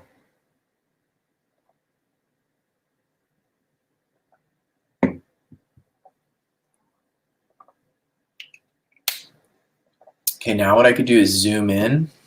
I could also even draw a picture off of a photo. But I think what I'm going to do is change her angle, or their angle. I keep wanting to call her a her because I want her to be a her, because her tarantulas live much longer than he tarantulas. But I'm trying to just call them they to practice using a gender neutral pronoun since I don't know what gender they are yet. Should I have a gender reveal party for the tarantula? I'm gonna try to get the this brush pen's actually pretty good for getting fine hairs, even though in this case and in many cases actually with animals the hairs are a pale color.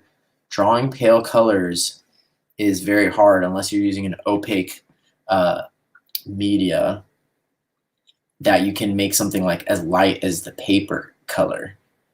Otherwise, you have to reserve the light. So now I'm trying to do a more zoomed in one because my last one was pretty small and I don't want everything on my page to be at the exact same scale.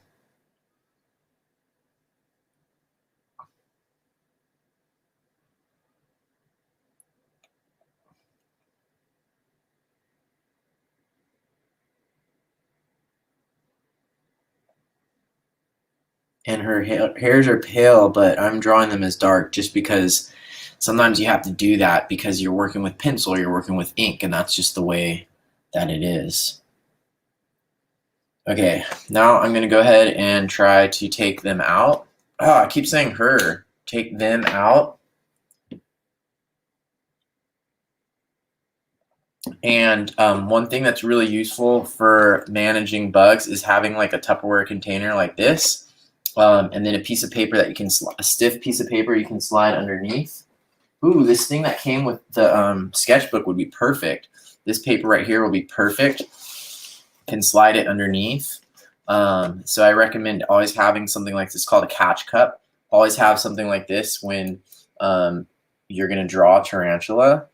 This is a really good thing if you are in, if you are in lockdown somewhere and because of COVID and you want a nature journal, a tarantula or like a praying mantis is actually like a really, really good pet to have.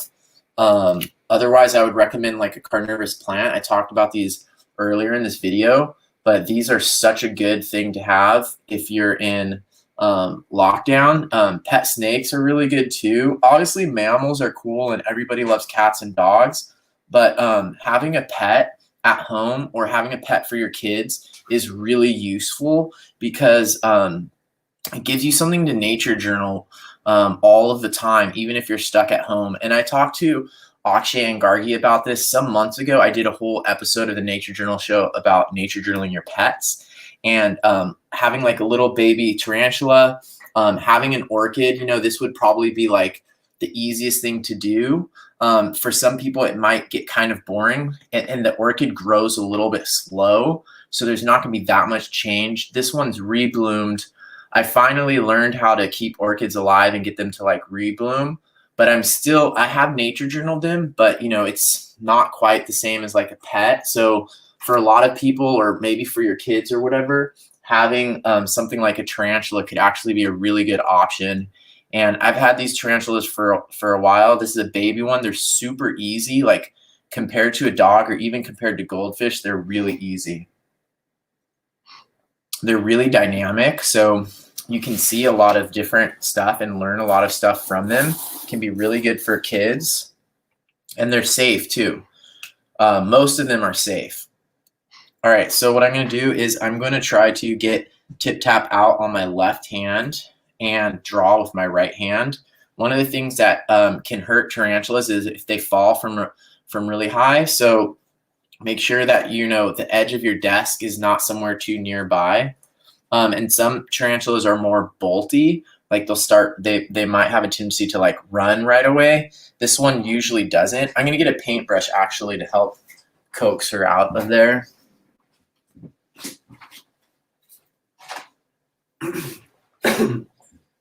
So the tarantulas from the neotropics, tarantulas from tropical New World, such as the Caribbean, South America, Central America, North America, those tarantulas, they aren't very venomous.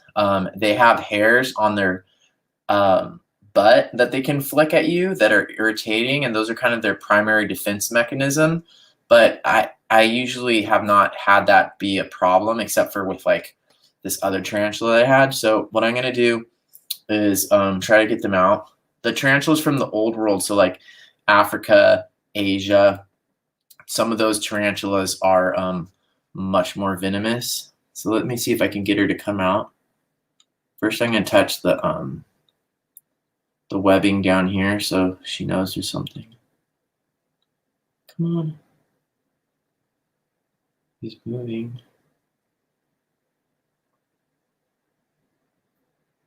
She's acting kind of bolty. She's turning around. Oh, she's not. She don't like that.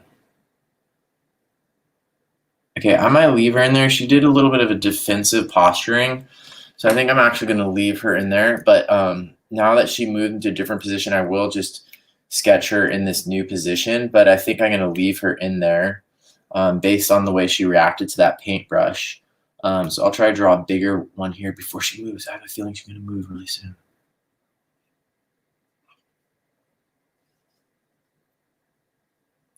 So I'm going to try to be bolder here and faster because I can see she's already going to change the position she's in.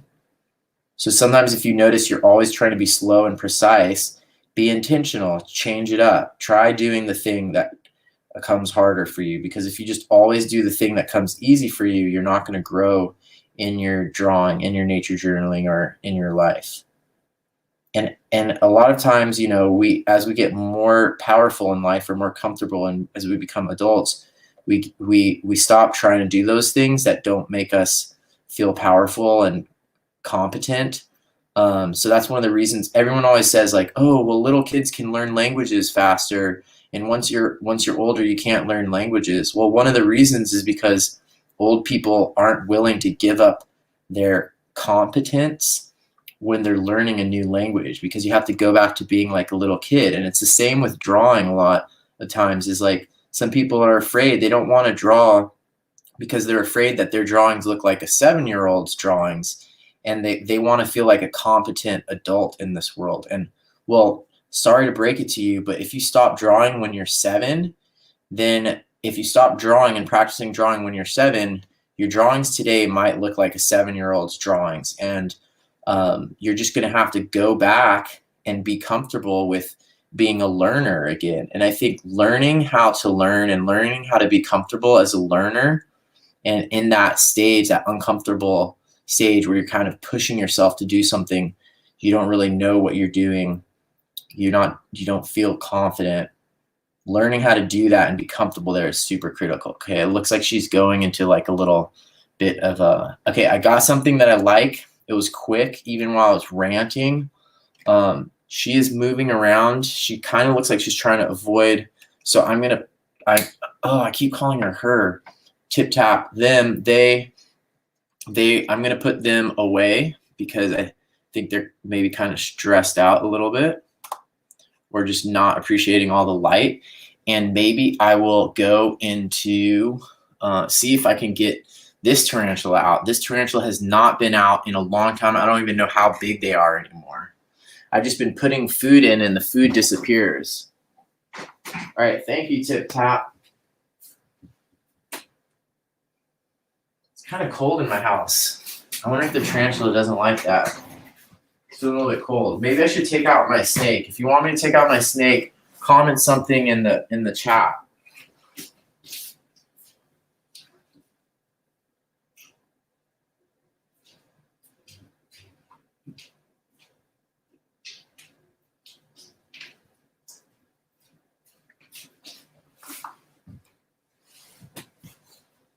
All right, so now this tarantula is called Tango.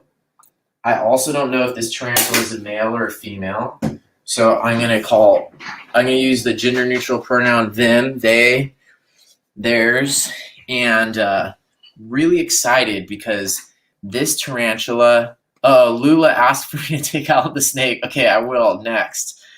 A little bit nervous about that, but okay. So this tarantula's name is Tango, and that name was also voted for by my Instagram followers. So thank you. And this tarantula, unlike the last one, which is avicularia is an arboreal tarantula, so it climbs up into trees and stuff like that. This tarantula is a ground-dwelling tarantula, so that means they're slightly different physiologically, anatomically, and also behaviorally. So this tarantula is a lot harder to see, and ever since I put them in this new enclosure, I feel like I haven't seen them hardly at all.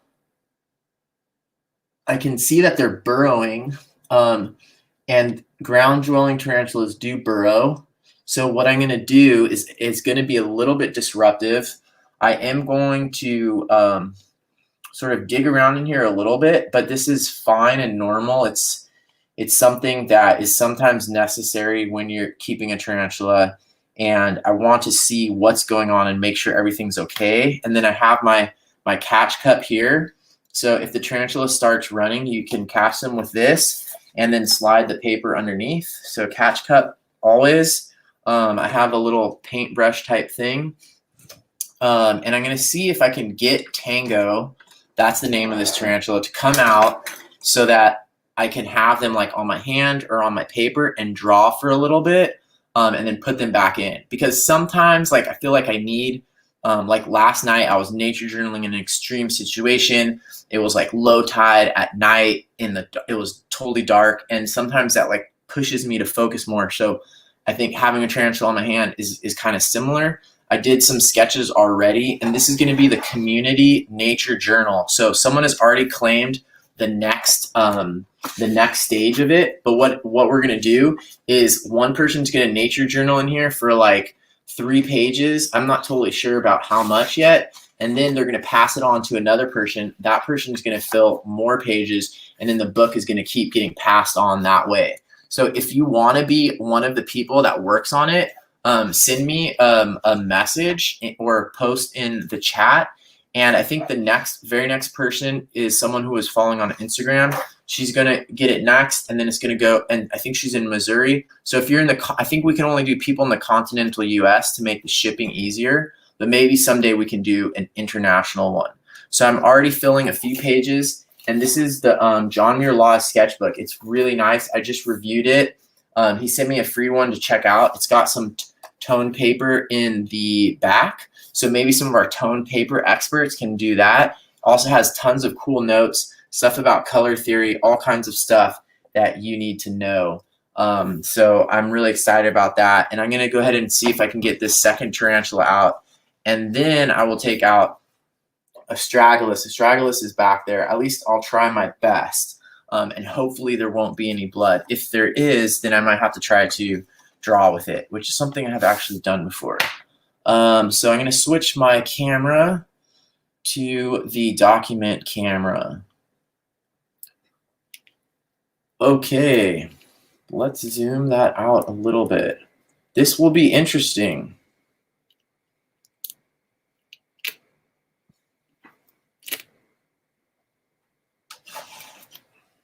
I also want to zoom it out a little bit more, especially in case the tarantula is moving at all.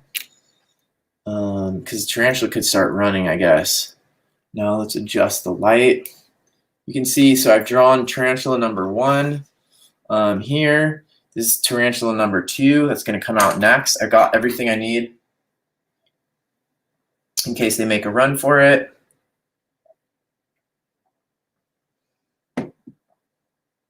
And this is the Community Nature Journal. You could be journaling in this journal at some point. Not next, because someone already signed up to be the next person. Okay, let's see what we can do here. All right, I'm going to try not to be too disruptive. Maybe there's a way I can get, oh, if I had a cricket. Maybe I can just like, what if I just like pretend like I'm a cricket by my movements with the brush? Yeah, maybe I could do that.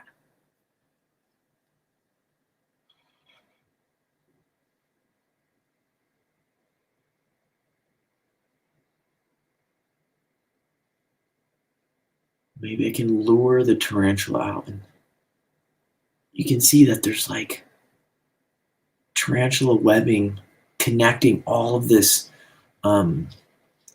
stuff down here is all held together by the tarantula webbing. And I think that they can just feel, oh look, there's still a cricket right there. How is that cricket still alive? What does that mean? If that cricket is still alive, does that mean the tarantula is still in there feeding? Or maybe the tarantula is molting and didn't want to eat this cricket. That's kind of confusing. See, if that cricket is there, what does that mean about the tarantula? That means the tarantula might be molting. Can I lift this up without causing too much disturbance? I'm a little bit worried about this. Okay, I see something down here. Are they molting? Oh, don't tell me that they had a bad molt. Oh no, I think they might have had a bad molt. Oh shoot. Oh no. Dang it. It's true, it's a bad molt. This is really sad, everybody. So, tarantulas are arthropods. That means they have an exoskeleton. And you can see right there, you can see that there's these two things down in here. And gosh, I'm going to have to nature journal this, though. That makes sense why the cricket wasn't eaten. So unlike us, arthropods, when they grow, they have to shed their exoskeletons. And because the exoskeleton is around, the exoskeleton is around them on the outside. And they can't grow without that changing. And so they have to have a molt. And a molt is when they shed the exoskeleton and then they come out again on the inside, but at first they're really like delicate. And a lot of times they can have issues during that period.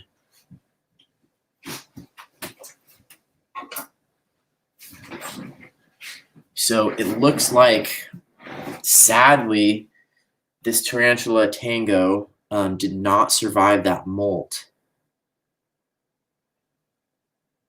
Oh, shoot. Dang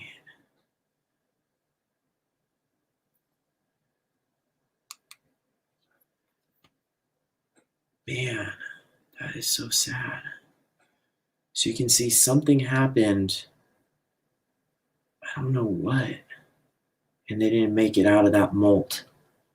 This is the shed. That's the shed exoskeleton, and this is the tarantula that died.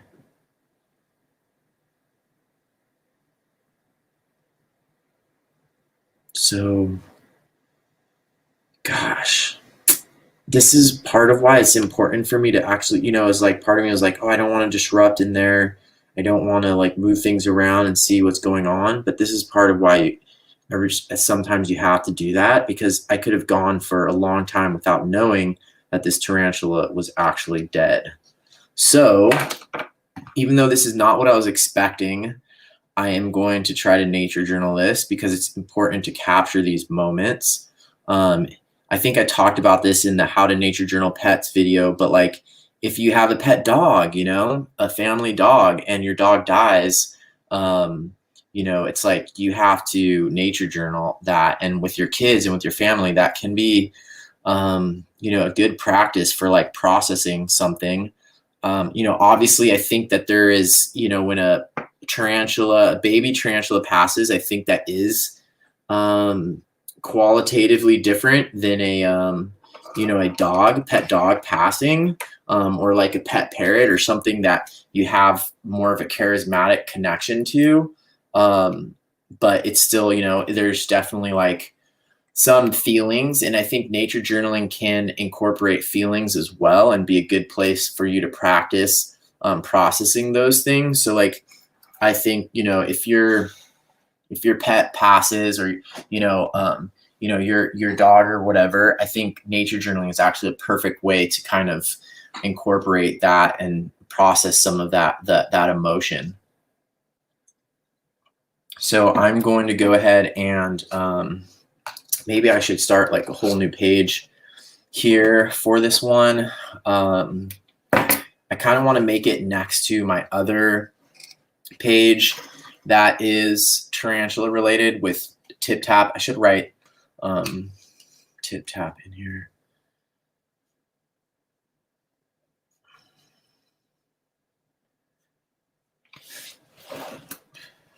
Oops, dang, I just like breathed out and the molt just blew away because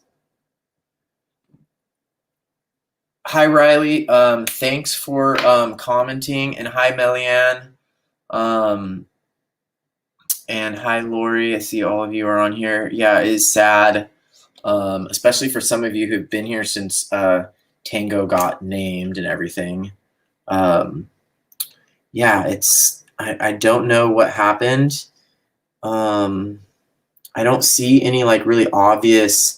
Sometimes, they have like a leg that gets stuck or something doesn't come out of the molt, right? But I don't notice any of that.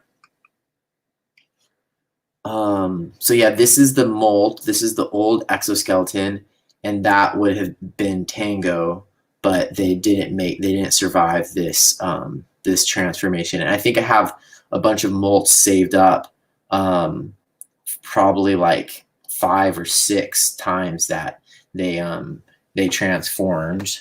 So I'm just gonna try to get some quick sketches, and maybe I'll put in the Latin name for this one too, because Tango is a different species from Tip Tap. So let's see here. I'm gonna just get like, obviously tarantulas have a lot of legs, and so it's kind of good practice. It's sort of, drawing tarantulas is similar to drawing hands. It's really scary and intimidating in a lot of ways, but it's such good practice, and it will definitely make you a better artist. So having a tarantula around is something that I would recommend for anyone that's an artist. They're really good practice. They don't move a ton, especially the adult ones. Actually, just tarantulas in general don't move very much compared to like mammals or your hand, even though you can control your hand. But I think that, practicing drawing them is really good because you get to do all this foreshortening. You have these legs that are bending at different angles, and some of them are coming towards you, some of them are going away from you. And that is such a good thing to practice drawing if you have one. And they're always getting into positions you couldn't even imagine, and you wouldn't be able to do these positions with your hand either. So having one around, I know when I was nature journaling every day for a while as part of a challenge, I was doing my tarantulas, and it was such good practice. And that was when I was doing Rosita. If any of you remember Rosita, she was the adult tarantula. She was the first tarantula I had because someone had me babysitting her, and then they kind of abandoned her on me. And we just passed the 3:33:33 mark. 3 hours, 33 minutes, and 33 seconds. That is like my favorite number ever. But some of you probably saw some of my nature journal pages of Rosita. Maybe I'll dig some up in a little bit, especially now that I have a good organizational system. But I was nature journaling her when I was doing nature journaling every day, and that was really good practice. And she passed in a molt too, but she was also really old. So this one though, but they have a high mortality rate, so it's not that surprising. Yeah, Rosita, that was the other tarantula I had. Okay, so this is the molt right here.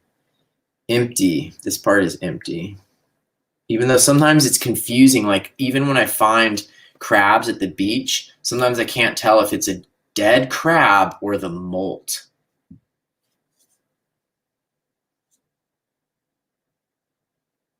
I think it's M-O-L-T, not U-L-T.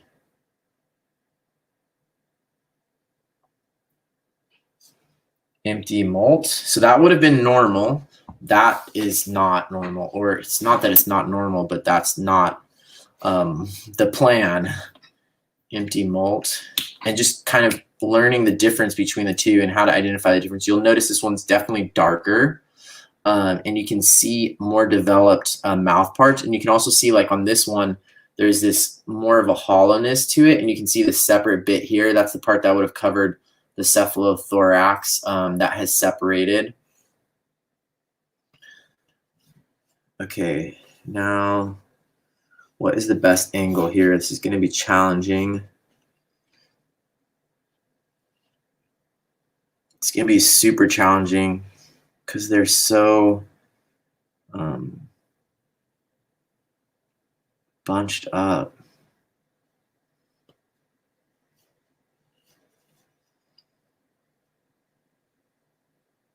So this is going to be the community nature journal. This is going to go to multiple people.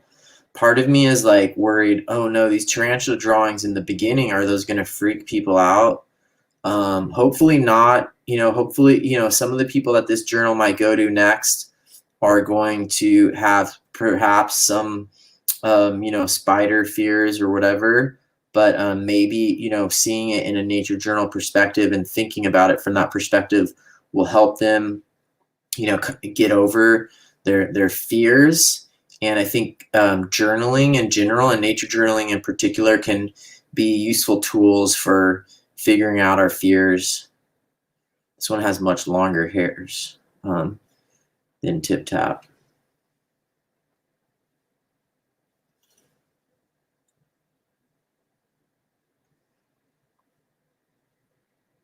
This makes me want to get another tarantula. Yeah, Rosita, I'm seeing Riley's question. Rosita was she was a Brachypelma amelia, so that's the common name, I think, is like Mexican red kneed, isn't it? Brachypelma amelia. They're called Mexican red leg or Mexican red-legged tarantula. Not a rose-haired. Good question. Wait, no, her name. Wait, did I say her name was Rosita? No, her name was yeah, her name was Rosita Amelia, and her name was Rosita Amelia, and the like Brachypelma Amelia. And that wasn't a name that I came up with. That was my ex-girlfriend had that tarantula, and then she moved out of, or she went on a road trip, and while she was on a road trip, her housemates were going to get the house fumigated for termites, but none of them wanted to take the tarantula outside during the fumigation. So even though she was on a road trip, she texted me, and it was like 10 o'clock at night, and I usually turn my phone off, and I'm really, I don't want to be connected to screens and devices at that time of night. But I got her text, and it said, like, can you do me a favor? And then it turned out it was like getting her tarantula out of the house before the fumigation. And so then I went and I got it out of the house before the fumigation, and then I ended up with it for the next 3 years. Okay, so that is the actual, on this one I'm going to write, this one is Tango. This one is the dead tarantula, dead Tango.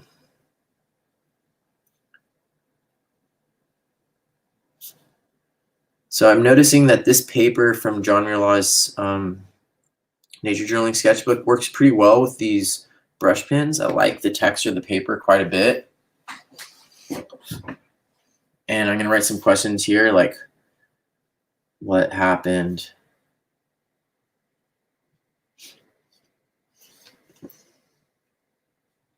How did they die?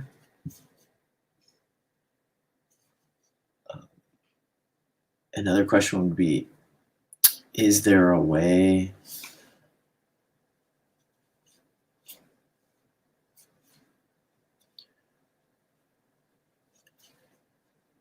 How they died?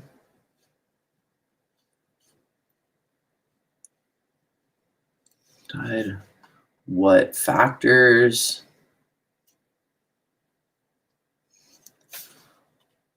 Commonly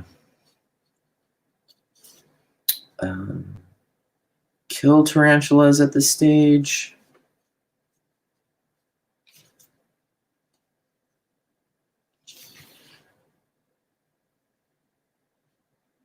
I could ask a responsibility, like question or relationship question, like, is there something I could have done differently?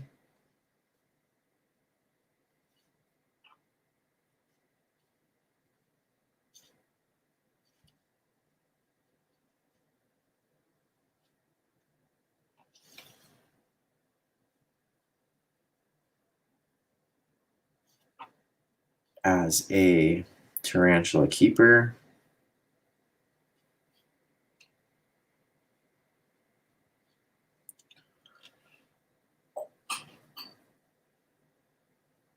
Oh, that's really cool that you have a Grammostola rosea, and making the name based off of the Latin name is cool. That was what my girlfriend did with Rosita Amelia.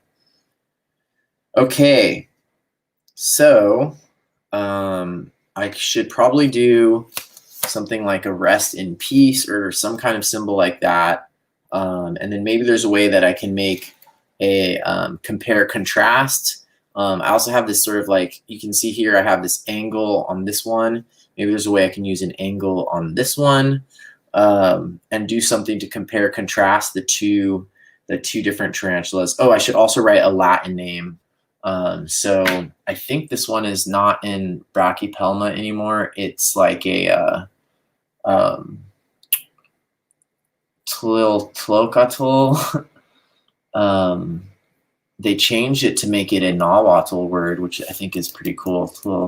Tlilocatl albopilosum. That's it. So Nahuatl is a really cool language. It's the language of the Aztecs. Instead of just putting Latin and Greek names on everything, and then dead European dudes' last names. So it is Tlilocatl albopilosum. So I got to pay attention and not talk while I'm writing this.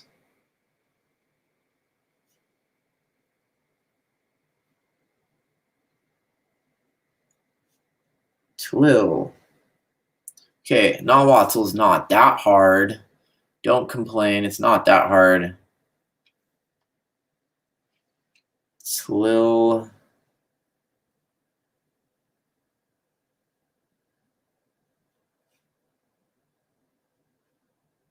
To.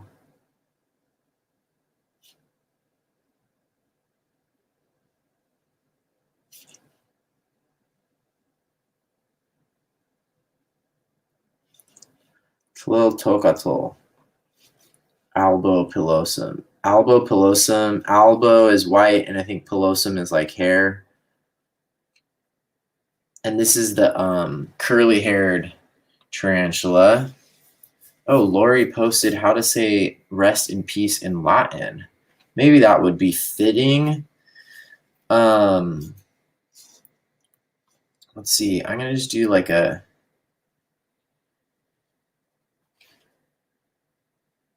grave for Tango. Tango.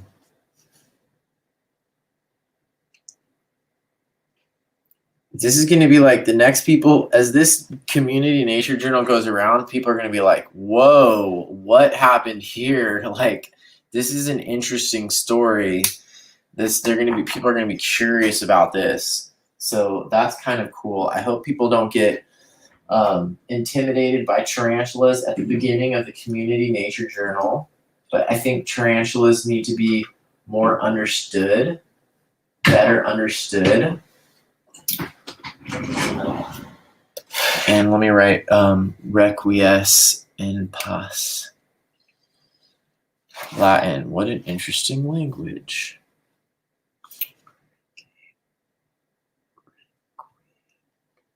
Requies.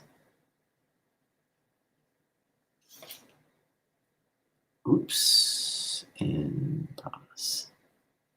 I wanted to make it EN instead of IN.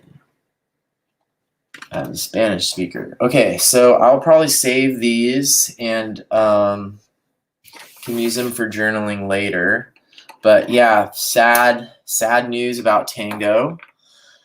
But c'est la vie. It you know, life and death, they're part of the same you know, they're part of the same thing. So, and especially with small invertebrates, put the dates. Oh gosh, the dates. I don't even know the dates, Lori. And I don't know if it's possible to look up by date. Are you talking about the looking up the dates for other videos about Tango. I think most of the stuff I did with Tango was on Instagram, but yeah, I will look up the dates. Where would I have the date? I think it would have been I don't know when they would have been born. I keep wanting to say she.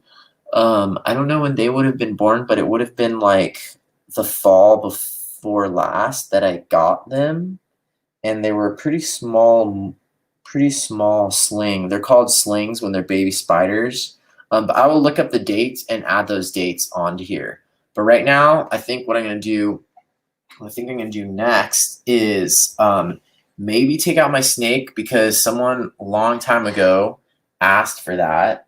Who was that? Lula Rose. Maybe she's still here. Maybe she left.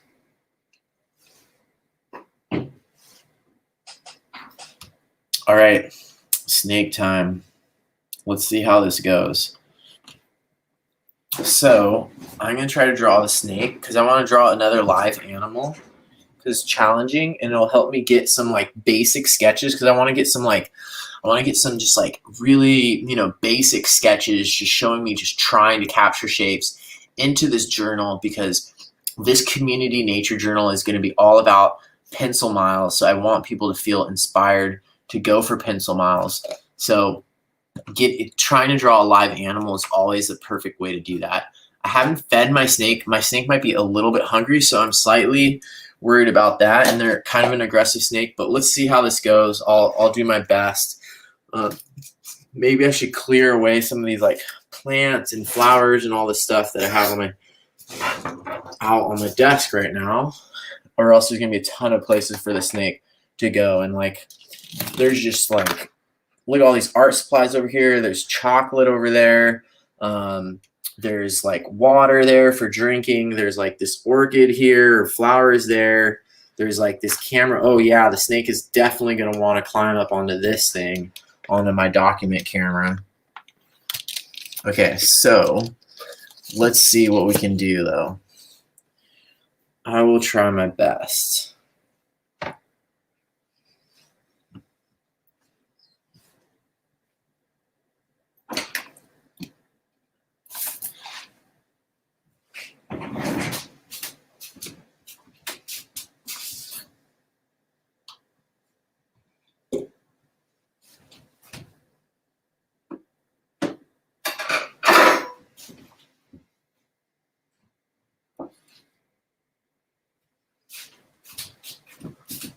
So you can see here some of the previous tarantula molts that I've saved from both Tip Tap and Tango. And I'm going to go ahead and put the most recent one from Tango into here. And unless it is, there it is. Okay.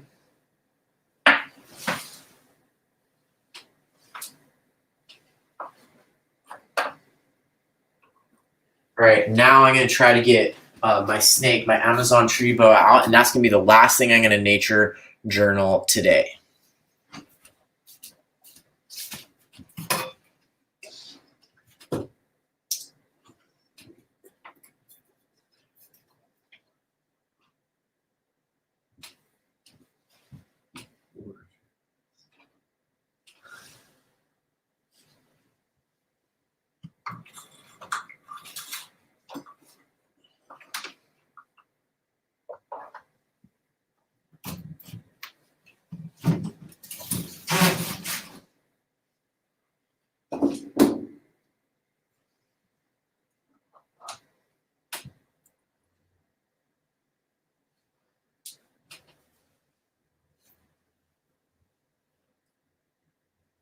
Okay, they're kind of hiding right now.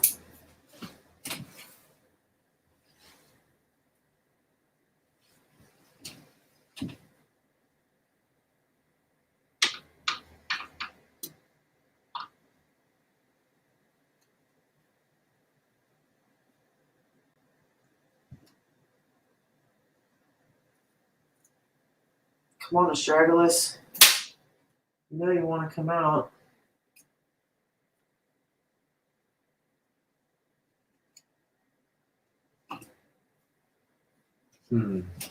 Okay. I don't think Astragalus wants to come out right now. So we're going to skip over that. And I see Melian. Melian está esperando la culebra, ¿verdad? Okay, so sorry. No snake today. I should have put on the suspense music, but Astragalus is way back in there. Part of the problem is I have a bioactive terrarium, so it's like it has like branches and plants and all this stuff, so there's hiding places. And what that means is if you have a snake in there, it can get in there and get way more hidden. So thanks to everybody that joined in for today's live. Happy Valentine's Day. Let's share a piece of chocolate together. 85%. If you have a Valentine's, or if you don't have a Valentine's, if you don't have any plans, that's fine. We have the nature journaling community is here for us no matter what. And I'm really excited that this is going to be a community nature journal. So John Muir Laws and Elizabeth Galogli sent me this, and it has tone paper in it, has all the cool stuff in the back. It's going to be available on his website pretty soon, but I started nature journaling it already, and I'm going to send it to people, and each person is going to get a chance to nature journal in it for a while and then send it on to the next person. And so I think it's going to be really fun. I already did some nature journaling in it today. I learned some cool stuff. I nature journaled these really beautiful flowers, partly so that the tarantula drawings at the beginning wouldn't be so intimidating, but there are some tarantula drawings. I tried to take out my snake, but they didn't want to come out, and that's fine. So thank you all for joining. That was super fun today. That was a really fun live. Happy Valentine's Day.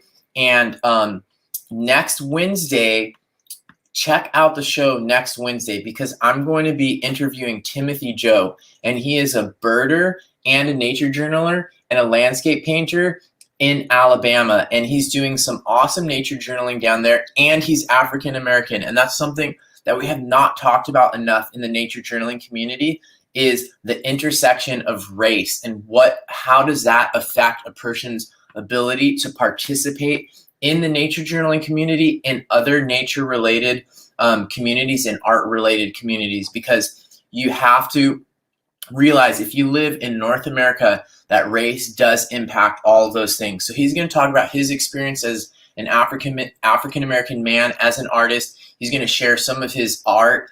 He's going to talk about his early connections with nature. If you have any questions and you want to learn more about what you can do, come tune in on Wednesday at 6 p.m. It's going to be an awesome interview. I'm really looking forward to it. And there's going to be a lot more Nature Journal Show episodes coming up soon. So thanks for joining. Bye, everybody. Bye.